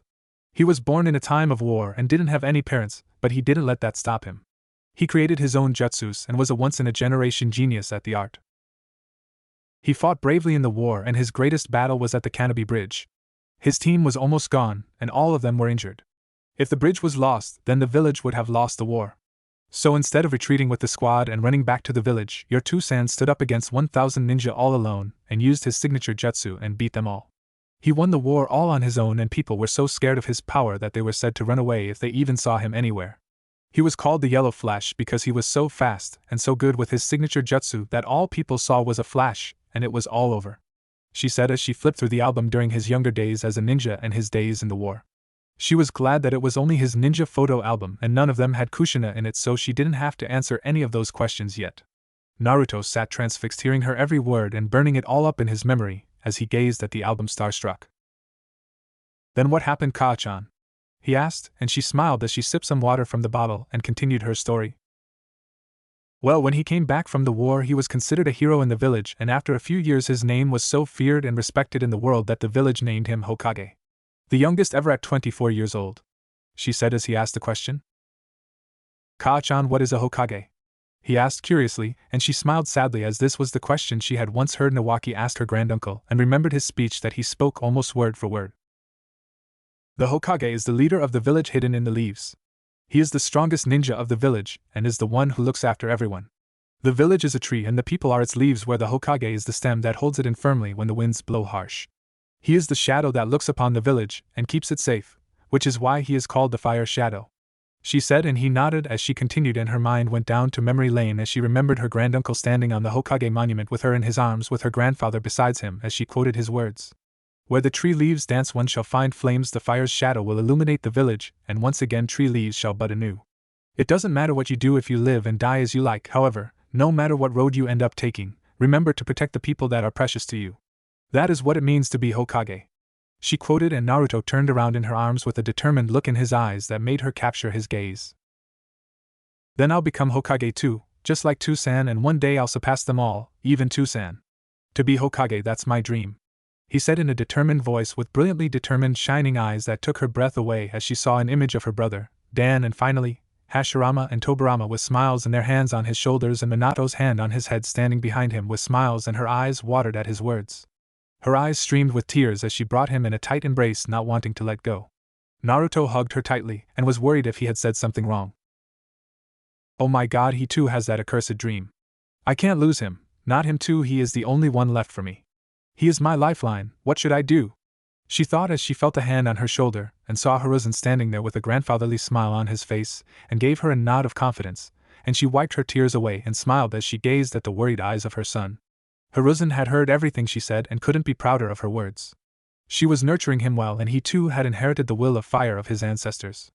This was the perfect advice on a birthday, he mused, and was proud to have raised such a brilliant student. Just one more time, I'll believe in him and help him forge his path to wherever he wants to. I promised myself I'd help him in whatever he wanted to do, and if he wants to follow this dream, then I'll help him achieve it. This time I'll watch him go through it.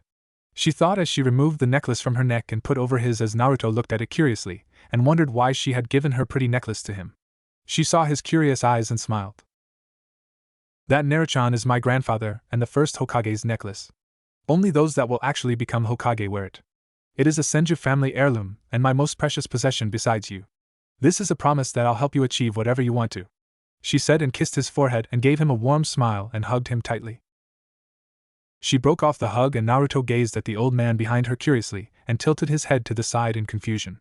He was in his usual robes without the Hokage attire. Who are you? He asked, and he smiled at him warmly. I'm Hiruzen Sarutobi Naruto-kun. I am the Sandaime Hokage of the Hidden Leaf Village and your mother sensei, he said as Naruto's eyes widened and he looked at him startled. You're the Hokage? He asked and got a nod in return. And you taught Kachan too? He asked, getting another nod and a smile. Wow, you must be strong, he said, and Hiruzen smiled proudly and nodded again. Tsunade watched the back and forth conversation with amusement. But Kachan is stronger, and besides you're pretty old, he said, and Hiruzen's face faltered and Tsunade laughed as she coddled up her son. Oh Naruto, you're too cute, hee hee, she said, laughing as Hiruzen fixed his clothes and looked embarrassed. Just you wait, old man, I'll take that position of Hokage from you and kick you out of your office. Just you see, he said, making Tsunade and Hiruzen laugh, and Naruto pouted and puffed his cheeks, making him look adorable as Tsunade brought him into an embrace, and he snuggled in her arms, making Hiruzen smile warmly. I have no doubt, my boy, he said, and Naruto smiled at the old man and thought he was a good man even if he was pretty old now. Alright Naruto, now run off to your Nachan and let your Kachan catch up with her sensei, alright, she said softly, and he shook his head and crossed his arms, making her smile. She kissed his cheek and he let his arms drop but still shook his head. She kissed him on the other cheek and he pouted. You're mean, Kachan, you always do that, he said, and she giggled as he ran off into the house, and Hiruzen took a seat beside her and dipped his feet in the slowly flowing water of the stream. It's a surprise to see you here, sensei, shouldn't you be in the village? She asked, and he smiled. No, Jiraiya took care of the work for me today, letting me come and visit you. After all, I do have to spoil my grandson.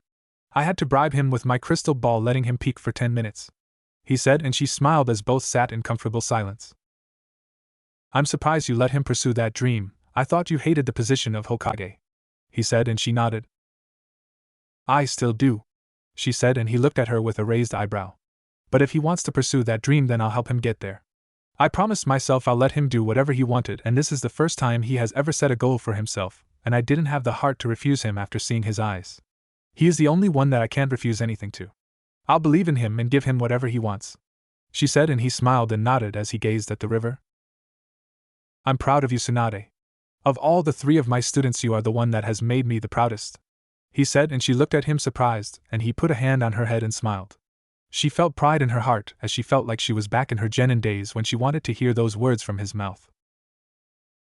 The will of fire burns brightly in that boy, and I know you will nurture him to become a fine man, he said, and she nodded. You must be happy, Ha-sensei. To become Hokage, he will have to become a shinobi under your command, she said, and he nodded. Of course I am happy. I have great hopes for him, and I see that Jiraiya was right. He loves you dearly, he said, and she smiled and nodded. So not going to ask me to return to the village, sensei?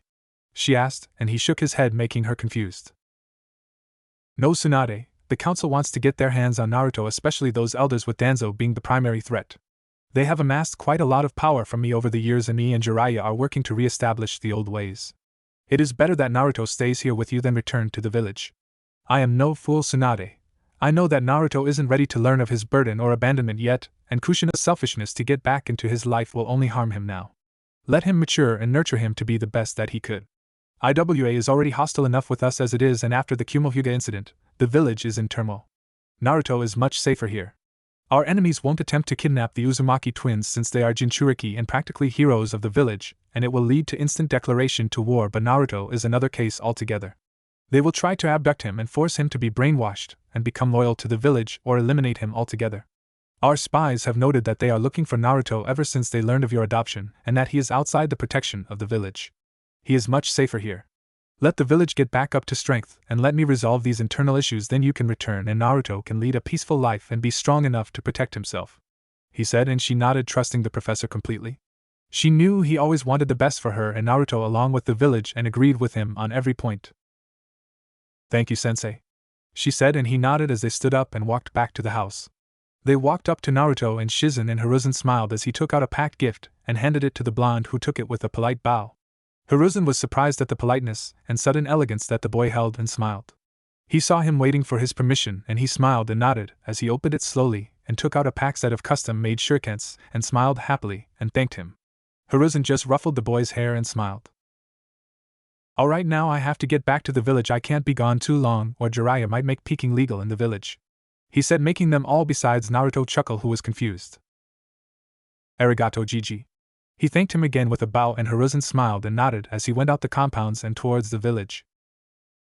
They celebrated his birthday like every year, and Tsunade gave him some scrolls on the basic fundamentals of shinobi and promised to start his training from the next day as his present, and they all celebrated until Naruto fell asleep from exhaustion.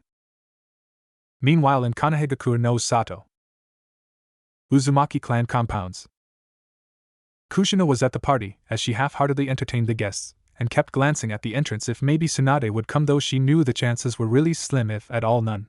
She watched as Jiraiya and Kakashi were there with the twins happily, and Jiraiya had told her that he had given the invitation but she had refused it completely. It made her quite furious that she couldn't even meet her own son, but knew that it was her own fault. She saw Hiruzen come in, and a smile graced her lips as she greeted the man. Both of them walked towards the twins, and Hiruzen smiled a grandfatherly smile at the two of them. Happy birthday, Narumi and Mito, he said warmly, and the both of them grinned as he handed them the same presents as Naruto, and they immediately took them and opened them. Both of them frowned a bit at seeing a shuriken set as they expected something cool from the Hokage, and thanked him nonetheless and ran off to the other kids. He unconsciously noticed the difference between the sisters and their brother at the way they handled each other, and saw that they were completely different from him. Thank you, Hiruzen, for coming to the party, she said, and he nodded with a smile. It was no problem at all. Kushina and most of the council members too invited me at the get-together here. And I wouldn't miss the chance of meeting my granddaughters now, would I? After all, I went to see Naruto too, he said, and Kushina looked at him with curious eyes. Really? How is he? Is he happy? She asked, and he nodded with a smile. He's fine, Kushina, and he is very happy. Tsunade loves him deeply, and the same goes for young Naruto. Tsunade today told him about his father when he asked her, and he decided on a new dream, he said, and she looked at him with curious eyes, making him smile. Really? What is his dream? She asked, and he smiled fondly, remembering the moment he saw earlier. After Tsunade told him about his father, he was so starstruck with the stories that he set a new goal for himself. Apparently he wishes to surpass all the Hokages, even his father, and wants to become Hokage, he said, and her heart ached. Her little boy shared her dream that she held in her heart, and felt a pang of jealousy at hearing how happy he was with Tsunade. Hiruzen saw the flicker of emotions through her face and smiled sadly. So then will she be coming back to the village for Naruto to join the academy then? she asked, and he sighed and shook his head, making her more confused. No, she will most probably return by the time of their graduation time, and I'll let him take the graduation exam then, seeing as he would be trained by her personally all these years. He said, and her eyes widened. She wasn't going to bring him to her all those years. She immediately turned furious as she glared at the man. What? How could she keep him away from me all these years, and why are you showing her favoritism by letting Naruto take the exams at the time he pleases? She asked, and he matched her glare with his own, making her flinch. Kushina, I am not showing any favoritism. You can hold your daughters out too and can have them take the exams directly at any time they please. This has been a rule ever since the reign of the Nidame, that students who have acquired the necessary skills can take the exams at any time they please so as to not hold back their developments. Kakashi and Itachi are two prime examples who graduated early with their skill. Please, Kushina, don't take out your anger and frustrations on everyone and wait for the time to come. You do regret your mistakes, and that is what matters. He said calmly, and she nodded, smiling sadly, knowing he was right, and she had to just wait for the right time to come. I know, Hiruzen, it's just I want to hold my baby boy in my arms.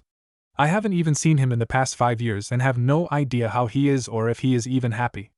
I just have your and Jiraiya's, and to some extent Kakashi's word on the matter, and I feel like I am missing him too much.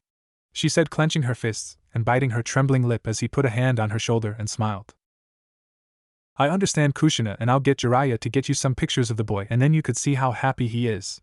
Tsunade even has some videos of him from his birthdays from the security cameras of her house that I could arrange for you. I'm sure Tsunade won't mind.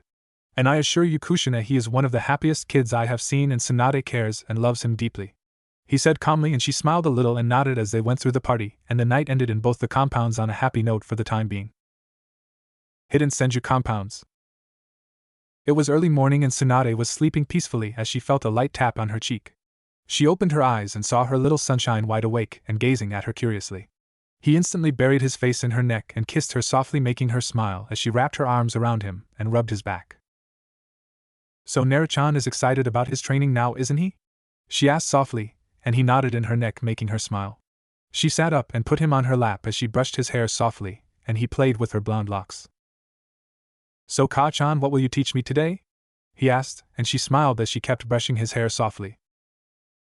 Well, we are going to try and unlock your chakra, Naruto, she said, and he nodded, beaming happily. That's the thing that you used to do awesome jutsu with, isn't it, Ka-chan? He asked, and she giggled and nodded at the cheerful boy. Hi, but today I'll tell you what chakra is and how to unlock and use it a bit, she said, and he nodded as she picked him up and went towards the kitchen, and all of them had breakfast, and Tsunade took him to the clan grounds under a tree and made him sit down cross-legged and sat beside him. Shizen sat a bit far away watching Naruto take his first steps into the skill set of the shinobi arts. Alright, Naruto, now I'll explain you the detailed theory of chakra. Listen to everything carefully and ask me whatever you don't understand, alright? She asked, and he nodded, giving her his full attention. Chakra is the primary source of energy used by shinobi to enhance their skills. It consists of 2 halves, she said, opening 2 fingers, and he nodded. The first is spiritual energy that consists of our yin chakra, which means the power of the mind and of one's essence. It is developed through amassing knowledge over the years and can be increased through studying, concentrating, and meditating over the years, and builds up with experience. She said, and paused to see if he understood everything, and got a nod in return, and continued, closing her second finger. The second is physical energy, or the yang chakra, that means the power of one's body and of the physical essence. It is developed through intense training of the body and can be increased with the increase in one's stamina and other physical traits.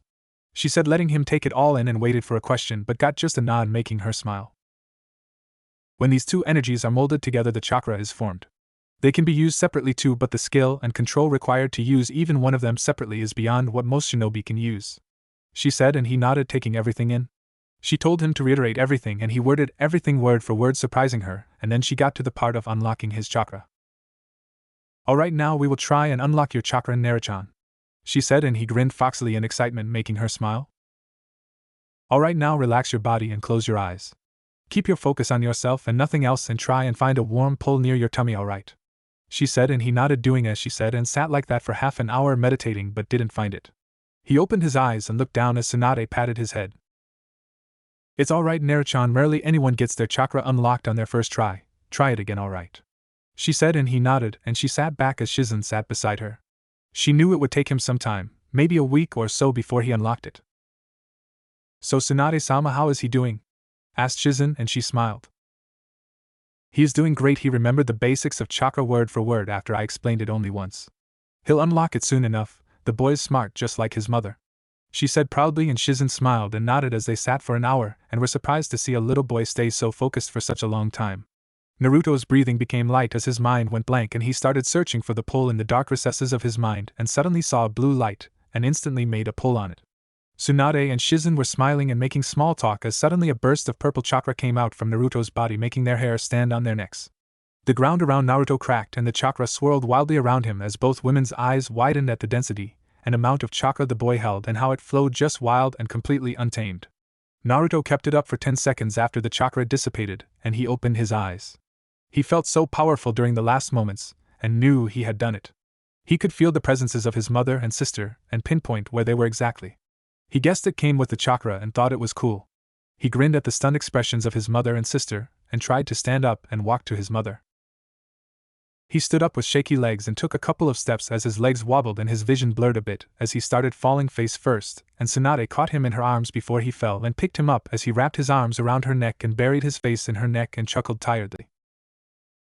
"I did it, Kaa-chan," he whispered in a tired voice, and she smiled and brushed his hair softly. "Yes, you did, my little angel, I'm proud of you," she whimpered, rubbing his back gently as he snuggled in her arms. "I feel so sleepy, Kaa-chan," he said softly, and she hugged him closer and kissed his head softly. "You did great, Naruto-chan, I'm proud of you. Now sleep, you are tired with all the chakra you pushed out. You'll be better after a nap and some food, alright," she said softly, and he nodded and closed his eyes as his breathing became soft and he gave into exhaustion. Tsunade rubbed his back gently and his sleep deepened as he breathed on her neck softly, making her sure he was in a deep sleep, and she went into the living room and laid him down on the couch with his head on her lap, and Shizen put a blanket over him. She kept running her fingers through his hair and he snuggled into her stomach, making her giggle as she rubbed his whiskers, making him purr and smile. She was broken out of her musings as Shizen spoke up. "He unlocked it on his first day, Tsunade-sama," she said in a calm voice, and Tsunade smiled and nodded, smiling at the sleeping face of her son. "Yes, he did. He is showing signs of his skill already. It took me a week before I unlocked it," she said, and Shizen nodded. It took her 10 days herself, but to do it on his first was something else. "And did you feel the density of his chakra? I haven't felt such potent chakra ever before." He cracked the ground and the color of his chakra was purple instead of the usual light blue that we see, she said, and Tsunade nodded, remembering the power that he unleashed, almost taking her breath away. "I haven't felt such a potent chakra in years," she said as her mind went back some years, and Shizen looked at her curiously, waiting for her to explain further. "The last time I felt such a potent chakra was when I used to train with my grandfather and granduncle. They both had the most potent chakra I've ever felt, but today, Naruto-chan's was almost as dense as my grandfather's and he hasn't even had any control over it yet," she said fondly, and Shizen's eyes widened as she understood what she meant. "You don't mean," she said in disbelief, and Tsunade nodded. "He has strong Senju genes in him. My clan was known for its potent chakra that gave us one skill that was stronger than all the others, and if mastered it became unstoppable when coupled with the various other skills we had, which was why we are known as the clan of 1,000 skills. I don't know what he has awakened in him, but he will be something else, alright. My chakra was potent enough in the use of medical chakra that gave me advanced healing skills. Maybe I can pass on all of my knowledge to him. He really is my son," she said fondly, and Shizen sat there stunned. "But how is that possible, Tsunade-sama? He is an Uzumaki," she said, and Tsunade cut her off. "Yes, and Uzumakis are cousins of Senju that use their skills only in Fuinjutsu and Kenjutsu mainly, not using their dense chakras for specialization in other fields, and it lay dormant in them. Maybe Naruto-chan's activated the dormant potency with my feeding him all these years. That's the only possible explanation," she said, and Shizen nodded, not finding words, and the points she made was the only possible explanation in her opinion. "So what do you think he will awaken then?" asked Shizen, and Tsunade smiled as she cradled her son in her lap. "I don't know, but whatever he will, it will be strong, seeing the density of chakra he has," she said, and Shizen nodded, smiling as she saw the love in Tsunade's eyes as she cradled Naruto and left to prepare some lunch. Naruto woke up 3 hours later and snuggled into the stomach of Tsunade and gave a slight yawn, making her giggle. He gazed up as Tsunade placed a kiss on his forehead, making him smile as he rubbed his eyes and still felt tired. "Kaa-chan, why do I feel so tired?" he asked, and she smiled at his innocent question. "Well, Naruto-chan, that was the first time you unleashed your chakra, and being the reckless little angel you are, you went overboard and pushed out a lot of it," she said softly, and he grinned foxily, making her smile at the boy. "So how did it feel to use your chakra for the first time?" she asked, and he smiled as he laid on her lap and she brushed her fingers through his hair. It felt amazing, Ka-chan. I felt so powerful like never before. Like I could do anything, and I could even sense where you and Nachan were even with my eyes closed clearly. He said, and Tsunade's eyes widened. What did you say, Naruchan? You could sense where me and Shizen were. Can you tell me what you felt? She asked curiously, and he thought for a moment and nodded. Hi, I could sense where you and Nachan were exactly. It was almost like some small beacons with different lights. Yours was brighter and bigger than Nachan's and both had different colors, but I could only sense it when I had my chakra activated. I couldn't right now. He said, and Tsunade smiled ear to ear and hugged him tightly. Oh, my little Naruchan is a sensor. She squealed, hugging him tightly, and he snuggled into her embrace and kissed her neck softly. Ka-chan, what's a sensor? He asked innocently after a moment, and she smiled. A sensor is an ability that few people possess by birth. It is a very useful ability since a sensor could sense the presence of other shinobi even if they are hiding. Experienced and high-level ninja create their own sensory techniques through various means, but they still aren't anywhere near as powerful as a natural sensory ability. She explained, and he nodded. Wow, is it really that great? He asked, and she nodded with a smile. Sensors are rare and very useful in the shinobi world and are really difficult to get an unexpected ambush since the sensor will already sense their presence when they are only trying to get close. It is a really rare and powerful ability, and we'll develop it and train you in it properly, alright? She asked, and he nodded happily with a smile at having such a cool ability. She picked up the miso soup and rice on the tray that was beside her and put it on her side as Naruto tried holding the chopsticks, but his hands were shaking heavily, and he dropped them. Tsunade smiled and grabbed his hands and stopped him from trying it as he looked at her confused. I'll feed you, Naruchan. Your body is still adjusting to the newly unlocked chakra. So you try and do as little as possible until tomorrow, alright? She asked, and he nodded as she fed her little boy, and as he finished he yawned cutely, and Tsunade picked him up and walked into her room as she tucked him in and kissed his forehead and moved out as she started studying the scroll for Minato's taijutsu style. She had been studying it for a year now to help Naruto learn that style. She had to admit it was a fearsome style when mastered. She had studied it in detail to help him work out whatever she could help him in, and knew that she had to lay a good foundation for her boy to build on. Shizen saw her studying and smiled as she saw the determination on her face to teach Naruto. Ever since Naruto had come into her life, she hadn't even thought about gambling and drinking, and it made her feel pride for her master. So Tsunade-sama, what are you going to teach him tomorrow? She asked, and Tsunade smiled as she put the scroll down. Well, I'll be starting him up in Minato's taijutsu style and let him get used to it. Then I guess some simple chakra control exercises and his usual calligraphy lessons along with the start of the basics of Fuinjutsu should suffice for now. This won't put too much pressure on him, and will help him grow as well. So I guess from morning till noon we'll go through taijutsu, then a couple of hours for chakra control and the basics of chakra theory, and after lunch a couple of hours for Fuinjutsu. That was the basic schedule I have in my mind, and then from evening till dinnertime he could play and relax a little. She said, and Shizen nodded. That was a pretty nice schedule in her opinion, and would help him grow immensely with one-on-one training with a Sannin, she mused. They sat making small talk before Tsunade decided to call it a night, and went to bed with her little blonde sunshine as he cuddled up against his mother. Next morning, Tsunade woke up to the rays of the sunshine falling on her face as she gazed at the little boy cuddled up beside her and smiled. She brought him close to her, and he snuggled up against her as she laid a kiss on his head, and he snuggled in further, making her giggle. She started laying kisses all over him, and he giggled and tried to get her off. Ka-chan, stop it, you're tickling me, he said in between chuckles, and she smiled as he yawned and hugged her close and closed his eyes. Come on, time to get up, Naruchan, she said softly, brushing his hair, and he whined and kept a hold on her. I'll have 5 more minutes, he said with a yawn, and she giggled and held him close to her, letting him have his rest. He woke up after 10 minutes and was gazing at her with curious eyes as she smiled at the boy. So what are going to do today, Ka-chan? He asked, and she smiled, already expecting the question. Today we are going to start you on some new things, but I'll tell you once we start it, she said, and he pouted. He gazed at her with innocent wide eyes and looked at her pleadingly. Please, you love me, don't you, Ka-chan? You can tell me, he said, rubbing her cheek softly, making her resolve melt away, and she smiled and shook her head. You are getting too smart, mister, but this time you won't be getting me with that look. Now let's go, she said, and picked him up on her shoulder with one arm as he flapped his leg and punched her back, trying to get off, and she laughed. Let me go, Ka-chan, I'll get back to you for this, he said, struggling half-heartedly, and she giggled. Oh, you're 100 years too early to get me, mister, she said, giggling, and Shizen laughed as she saw the two coming into the dining room that way. All of them had breakfast and finished eating it in comfortable silence. Alright, Naruto, let's go outside and get you started with the first part of your schedule, alright? She said, and he nodded, pulling her with him, happily running, making her giggle and follow the enthusiastic blonde outside. She led him to a small clearing and stood in front of him as he looked at her with those wide, curious eyes, making her smile at the little blonde. Alright, Naruto, today we'll be starting you with the first main branch of the shinobi arts, taijutsu or hand-to-hand combat. Most people learn a single taijutsu style that contains both defensive and offensive katas, but we are going to go with a different approach in your case, she said, and he tilted his head to the side cutely. Why is that, Ka-chan? He asked innocently, and she smiled. Well, you see, Naruto, the taijutsu style your Ka-chan uses is a defensive style with very little offensive strikes, but I have customized it to my own needs with my own techniques.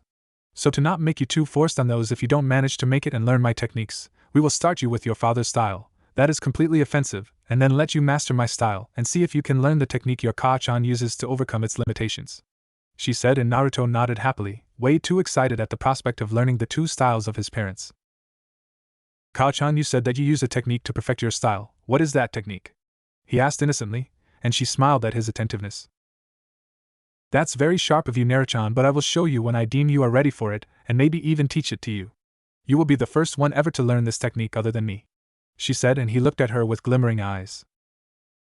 Just you wait, Ka-chan, you'll be teaching me that special technique in no time, he said, and she giggled. I have no doubt, Naruto, about it, Naruto, she said with a genuine smile, showing the faith she had in the boy, and he grinned foxily. Alright, Naruto, here is the scroll for the taijutsu style. Now we will go through the first two katas for today. That should give you enough to cover the basics of the style for today. I'll help you fix your mistakes and make corrections to your stances, so now go on, she said, and he nodded, unrolling the scroll, and tried to copy the katas in the scroll, making many mistakes that Tsunade was constantly pointing out and fixing for him. At noon, Naruto was huffing and puffing from the strain the katas were putting on him as he plopped down, and his muscles ached from the newfound exhaustion that they had. He had to admit his Tsunade must have been a speed freak to go through and master the katas of such a style. Tsunade smiled as she saw the plop-down blonde bundle in front of her. She walked up and sat beside him, putting his head on her lap as she rubbed his head, and his breathing calmed down. And here I thought you were going to master it all in one day, she said playfully, and he glared at her tiredly. Hey, it's not my fault that Tsunade was a speed freak. Just you see, I'll master it, he said heatedly, and she giggled and kissed his forehead gently, giving him a heartwarming smile. I have no doubt that you'll surpass me and your father one day. I believe in you completely, she said warmly, and his eyes widened as he looked at her with watering eyes. Really? He whispered, and she nodded with a smile as he threw himself in her arms, making her giggle and cried.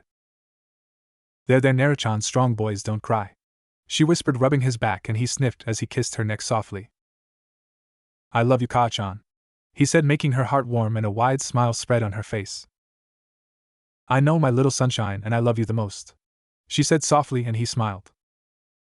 No, I love you the moistest, he said, and she giggled.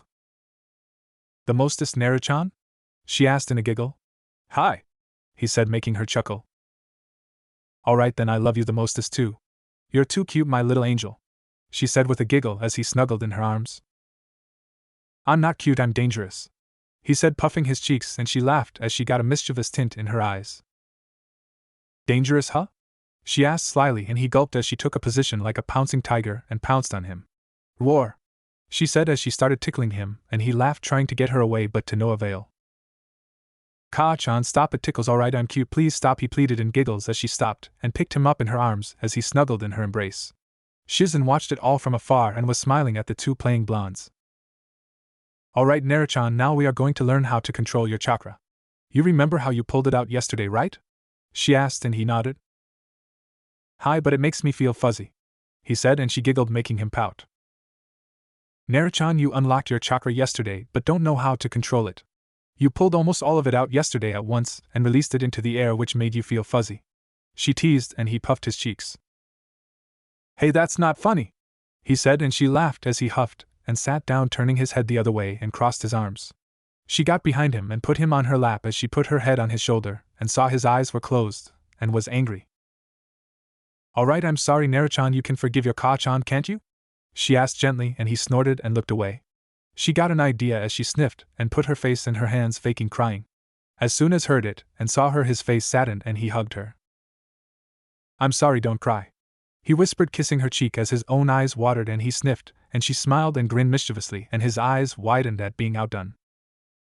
"See, you are 100 years too early to outdo me, mister," she said, and he huffed but didn't say anything, instead blushing in embarrassment, making her giggle. "Alright, so let's move on. Now to learn how to control your chakra, the first chakra control exercise and the simplest of them all is the leaf balancing exercise. Like yesterday, find a warm pull in your tummy and try and concentrate on putting it to the leaf you will put on your forehead and try and stick it there with chakra," she said, handing him a leaf, and he nodded, putting it on his forehead, and closed his eyes in concentration. He found the warm pull from the previous day and did as she told him, concentrating it on his forehead as he pushed the chakra on his forehead, and suddenly felt his forehead get wet. He opened his eyes and saw that the leaf was dripping wet and sticking to his forehead as he gazed above to see if it was raining, but the sky was pretty clear and was confused at the wet leaf in his hands. "Ka-chan, I think it's going to rain, let's go inside and practice," he said, innocently not understanding what he had done just now, and turned to Tsunade, whose eyes were as wide as saucers and had an expression of disbelief. He grew nervous and looked around, getting uncomfortable at her stare. "Ka-chan, did I do something wrong?" he asked timidly, and she broke out of her stupor as she saw Naruto getting nervous and fiddling with his shirt with his bottom lip trembling, thinking he had disappointed her by not meeting her expectations. "I'm sorry, I tried, but I'll do it, don't worry, Sniff, I'm sorry," he said, wiping his eyes off the unshed tears, and stood up to get a leaf as she scooped the boy up in her arms. As soon as she saw his hurt and pained expression and his cute sniffs, her heart tore away at his innocent voice and eyes as she held him close to her, softly rubbing his back. "Naruto-chan, you did really good. I was so surprised at how good you did that I was shocked, and I'm so proud of you," she said softly as he sniffed in her neck and she felt her neck getting wet. "Really, I did good, you're not upset or disappointed?" he asked shyly with a sniff, and she cupped his face in her hands and kissed his tears away softly, giving him a gentle smile. "My little Naruto-chan can never disappoint because you never cease to amaze me," she said softly, and he smiled, kissing her neck and snuggled in her arms, and she held her little boy in her arms happily. "Yes, you did really good, now let's go and start your calligraphy practice, alright," she said, and he tilted his head to the side cutely. "But what about chakra control, Ka-chan?" he asked, and she smiled, ruffling his hair, making him giggle. "We'll get to that tomorrow, there is something I will have to change for it to be more effective for you, and then we'll start. So go and get started to your calligraphy arts, and I'll join you in a moment, alright?" she asked softly, and he smiled and nodded as he ran off, and she walked into the house and took a glass of water and drank it halfway in a gulp and sat down on the dining table staring at the water intently. Shizen came in and saw her master sitting there staring at the glass of water, lost in thought, and sat in front of her. "Tsunade-sama, what's the matter?" she asked, and Tsunade looked up surprised that she had spaced out and smiled fondly. "Looks like Naruto-chan really is my son," she said in a far-off voice, making Shizen confused as Tonton too looked at her confused and oinked in confusion. "What do you mean, Tsunade-sama? Of course I know he is your son," she asked, and Tsunade shook her head with a face-splitting smile, making her all the more curious. "No, I mean he is closely related to the Senju blood somehow, and has awakened the dormant Senju special ability today that I told you about. I have figured out what he has awakened and I couldn't be prouder," she said, and now Shizen was dying of curiosity and the suspense that had built up. "What has he awakened? What is his dormant ability? Tell me, Tsunade-sama," she asked pleadingly, and Tsunade's smile didn't falter as she giggled at her tone and the reaction she knew would come. "Our little bundle of sunshine is more closely related to my grand uncle than we could ever imagine. He has inherited the special skill of one of the two most powerful Senjus in history," she said, and Shizen's eyes widened and her jaw dropped to the ground. "Why, you don't mean?" she stuttered, and Tsunade nodded with a grin. "Hi, he has inherited Tobirama Senju's absolute control over the water element. The same thing that my grand uncle once told me had happened in his childhood to show his strong affinity to the water element happened today," she said, and Shizen's eyes were glued to her as she watched her with an amused smirk and how she hung on to her every word. "The leaf exercise never worked for my grand uncle," she said, making her confused. "Why is that, Tsunade-sama?" she asked, and Tsunade smiled as she remembered her grand uncle and the time she had spent with him. "Because Shizen, his affinity to water was so high that as soon as he concentrated his potent chakra to the leaf, instead of floating on his forehead it would become dripping wet. And the exact same thing happened today with Naruto-chan," she said, and her eyes widened as she came to realization. "That's great, Tsunade-sama, he'll be really strong one day," she said happily, and Tsunade nodded but had a worried face, making her confused as suddenly she stared at Shizen intently, making her nervous. "Shizen, we will keep this to ourselves, don't even tell Jiraiya about this for the time being. I don't want him treating Naruto differently or forcing him to master his ability and pressuring him too much, and the less people know, the better it is, as it would create a huge target on him, since many have tried to gain such mastery over their element, but have failed since it can only be inherited genetically. My feeding my little boy and his distant relation to the Senju clan has made it good and given him an ace in the hole against any dangers," she said, and Shizen nodded, agreeing completely with her. "So how will this change his training, Tsunade-sama?" she asked, and Tsunade thought for a few moments and answered. "Well, not much for now, but we'll have to change the leaf exercise somehow to suit him better, and I'll start going through my grand-uncle's scrolls that he left in the Senju archives for anyone in our clan who may have inherited this ability in the future. We will have to get his control up to par. He will have an easier time at elemental manipulation of water than anyone else, but he still will need the control over his chakra to use it effectively, plus his affinity will aid him better in medical ninjutsu, and I'll get his chakra control on par with me one day," she said, determined fully, and Shizen nodded happily, offering her help in any way she could. She really wanted to pass on her skills to her son, she mused happily, and wished that her little brother would learn all her skills and carry on her legacy with him. Land of Fire. Hidden Senju compounds. Time skip 1 year later. Shizen went through the dishes in the sink, washing and wiping them up before placing them neatly on the shelves. She hummed happily, enjoying the calm and quiet house while going through her chores. She loved how the past years had been so stagnant and stable in their lives ever since her master had adopted Naruto into her life. Now no longer did she gamble or drink her sorrows and fortunes away. Instead, her whole attention was on raising and training her baby boy so that he was able to protect himself as soon as possible when she wasn't there to shield him from the dangers lurking outside the safe walls within their estates.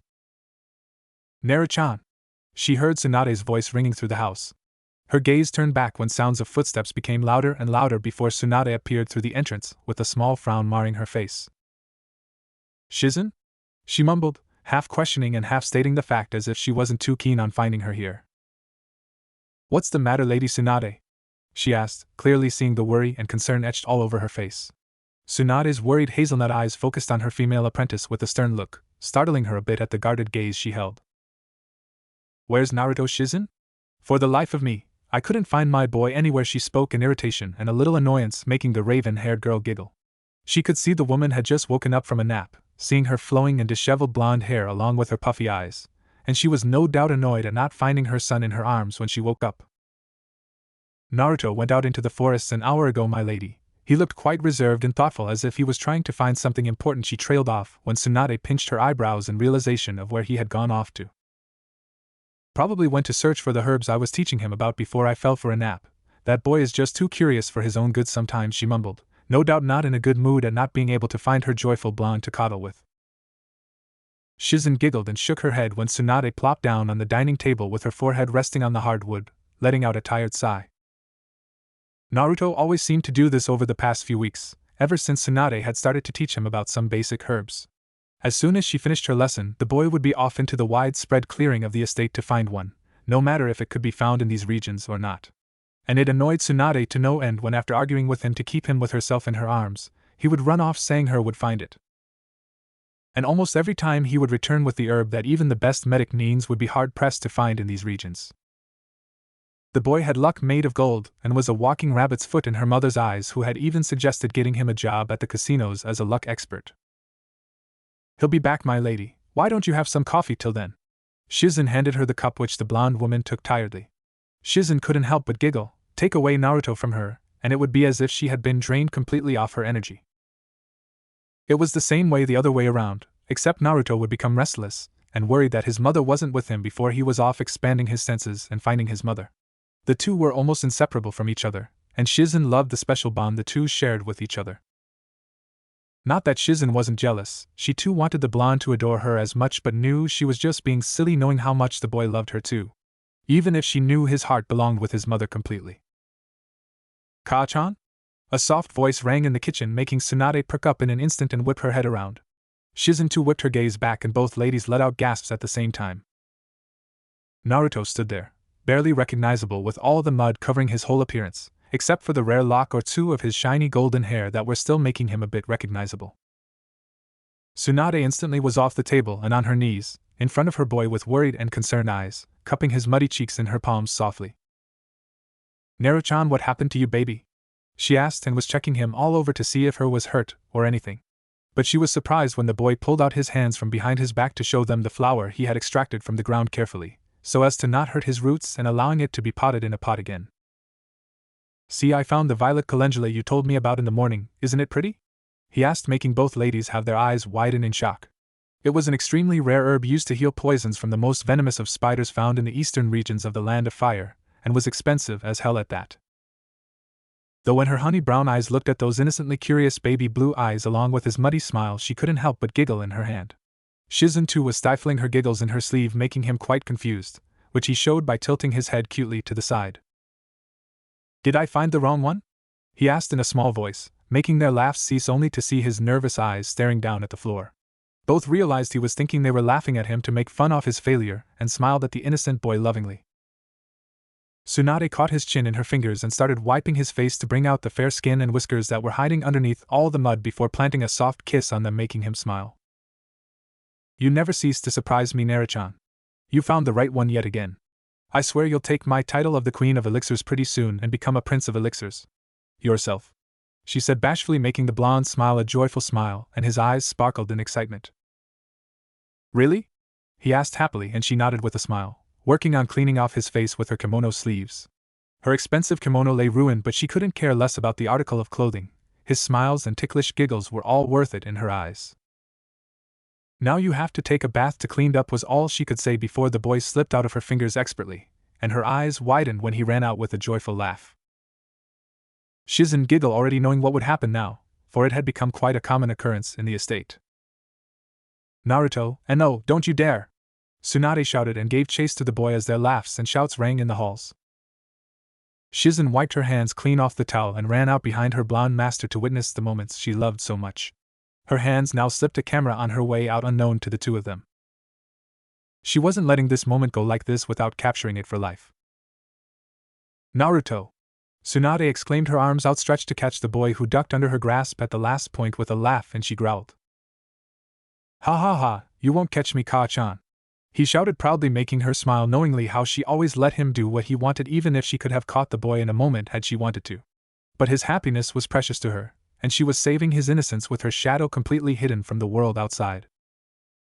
Naruto looked back when he jumped out the porch and towards the lake, to see his mother hot on his trails, and ran quickly. He bit his thumb and smeared the little drop of blood on his palm, making her eyes widen, and now she was going to catch him quickly. Ainusara Torai Hitsuji. Ninja art, summoning jutsu. His voice rang in the clearing when he jumped into the air and flipped mid-air to land his palm first on the ground before letting out a short burst of chakra to throw him up and complete his acrobatic flip. Kanji covered a circle on the ground where he had touched the ground, and a puff of smoke revealed quite a confused and orange human-sized toad looking around for his summoner. "Kichi! Let's go!" He heard a shout only to see his little favorite blonde going towards the lake, and he grinned, jumping off with a dust cloud in his wake straight in front of the blonde, who hopped on his back, and the toad let out another mighty jump straight to the center of the lake. "Cannonball!" both shouted with laughs, and Tsunade stopped near the shore to cover her eyes with her sleeves. Splash! Naruto came out of the rippling water of the lake and shook his head clean of the water, with the toad under him doing the same. Both laughed, seeing the half-drenched Tsunade standing there, glaring at them angrily. "Naruto," she whispered in a low voice, but the blonde heard it clearly and his laughing stopped. Slap, slap, slap. "That hurts!" the orange toad exclaimed, rubbing his head where the blonde boy was slapping it harshly. "Run, you idiot!" Naruto hissed, making the toad raise an eyebrow. But his eyes widened when he saw Tsunade take a step on the water, and he turned around with a nod. "On it, bro!" the toad exclaimed and started swimming away from the angry mother, who was running on the water after them. But it was all for naught when Gamakichi crashed into something as soon as he turned around, and both shrunk comically to see Tsunade standing there intimidatingly with her hands on her hips. They knew what was coming next. "How many times have I told you to? No cannonballs, they can hurt you. The next time I see that pervert who made you sign the contract and teach you summoning so soon without my permission, I swear he'll beg for death when I'm done with him." She scolded the two who looked down on the water surface to not aggravate her anymore. Naruto knew his mother only got angry when he tried to do something that would hurt himself, and he stretched out his arms to his mother, who was standing in front of him. Her eyes softened, and she caught his armpits in her palms and scooped the boy, who hid his face in her neck, and planted a soft kiss on her cheek, making all her anger wash away. "I'm sorry," She heard his small whisper and Tsunade let out a smile and ran her finger through his now completely clean and silky hair. She knew he always manipulated her like that with his adorable cuteness, but she couldn't help but fall for it every time. "I'm worried about you, Naruto. Why do you always have to do it each time?" she asked softly, making him curl up in her embrace all the more. "'Cause it's fun to see you chase me and then you hug me," he said as if it was a world-known fact, making her laugh wholeheartedly. "Is that right?" she asked playfully and giggled when he let out a cute hi. In her neck. Her fist bonked the toad's head gently, making him rub his head childishly. "And you should at least not play alone," she scolded the toad, who nodded, mumbling about unfair and scary mothers destroying their fun plans. "What did you say?" she asked with narrowed eyes and growled when the toad dispelled itself with a laugh. Shizen put down her camera, having exhausted her new reel just now, but she caught each moment perfectly. Oh, she had a new section for her scrapbook now when she got them developed. Tsunade walked in with Naruto still in her arms, to get changed out from their drenched clothes. She walked into her bedroom and put him down as he rummaged through his drawer to pick out dry clothes for himself, and Tsunade walked behind the dressing plank kept in the corner, and started to put on her new kimono. "Naruto, how do you always find the herbs you're looking for?" she asked, slipping out of her clothes while Naruto changed in the bathroom. Deno, his muffled voice formed the bathroom came, making her smile at his innocent answer. She knew he was lucky, but the last couple of herbs had been one of the rarer ones that even seasoned medics had problems searching for. But he could find them as if he had already marked in his mind where they were to be found, and came back with the ones she would have taught him about to start making an elixir out of them. But this was too lucky to be a simple coincidence now. "I can tell where I could most probably find the plant I'm looking for most of the time, and then I go there and look for it until I've found one," he answered, making her hum in thought while she tied her obi to the kimono. "He can tell where he'll probably find them."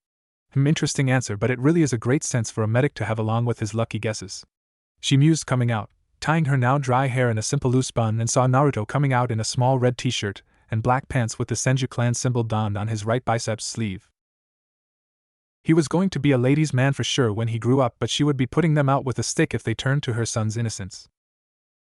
She was the arm wrappings on his left forearm in the form an arm warmer outstretched with a fingerless glove stitched to its end, completely white, making it look more like an accessory to the boy's clothes. "Naruto, you don't have to wear it in the estate, you know," she admonished him, and he nodded with a smile. "But I like it," he said happily, making her giggle and nod. She rose an eyebrow when Shizen knocked and came in their room with the plant from earlier now resting in a pot safely. "Lady Tsunade, I potted this plant, should I keep it with the other?" she asked, and Tsunade nodded with a smile. Shizen hurried out to the small herb garden they had and kept it on the shelves, having the rare species of herbs in pots so as not get any pests ruining them if buried in the ground, since they were already too hard to find. The collection had become quite large now, with Naruto adding a couple more to the already large collection that Tsunade had bought of some basic herbs from their nearby village to teach him the true art of poisons and elixirs. "Wow, it is getting quite a large collection, isn't it, Shizen?" Tsunade asked, the hint of pride in her voice not lost to her apprentice, who nodded happily. After all, being a medic herself, she knew how precious such a large collection of herbs could be in time of need. "Indeed, Naruto takes after you even more so than me, Lady Tsunade. Especially in the arts of poisons and elixirs," she said, making Tsunade beam with pride.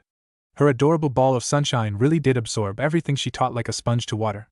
She had no doubt he would surpass her soon enough when she had no more to teach him, and he began building up his own batches of poisons and elixirs. "That he does," she said, and Shizen smiled, hearing the pure adoration in her voice. "Ka-chan, should I take this?"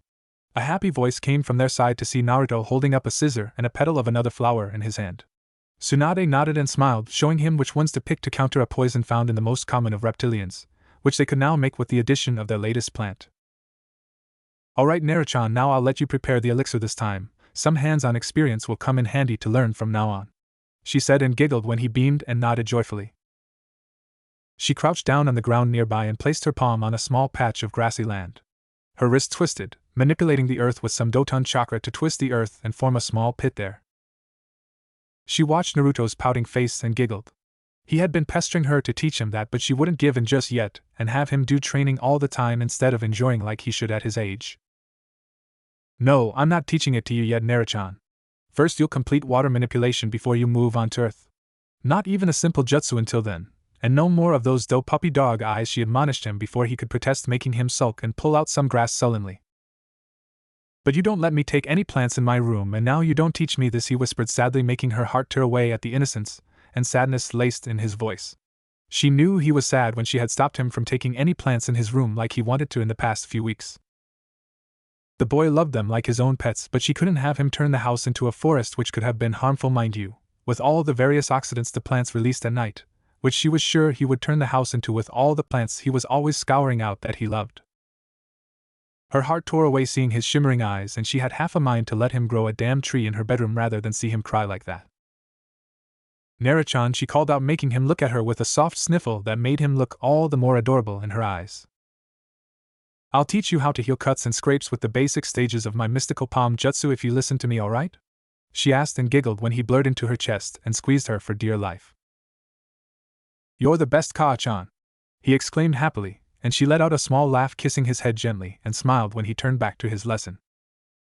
She watched him put all the petal and roots in the pit as she told him to in the concrete hard pit. She snapped her fingers under the petals of the violet calendula to spark them alight gently with the precision only an experienced medic like her could have. She put out the small fire in her fingers as soon as they turned to pick ash before she ruined the process, and precious herb as well.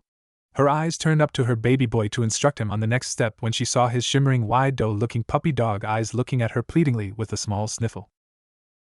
She slapped her hand on her forehead and sighed tiredly. There was only one thing that the boy found more interesting than the little doton manipulation she did for the pit, and that was the little katan manipulation exercise she used for her elixirs.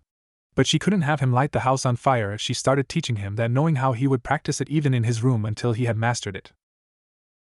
But she had to give him something, else he would be saddened even more with all the chakra control exercises she had been putting him through the past year. Alright, Naruto, if you complete the water walking exercise in this week, I'll let you have a small Suetun ninjutsu along with my mystical palm jutsu's first stage, deal? She asked and laughed when the boy brightened up and his tears lay forgotten. The boy was too curious for her own good, was what she told herself, like always.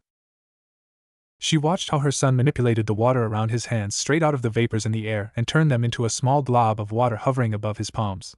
She watched unmystified as he played with it as if it was a toy, not knowing he was manipulating the element to a degree most would give their arms for, as if it was a plaything to him. Is this enough, Kaa-chan? He asked, breaking her out of her thoughts, and she nodded.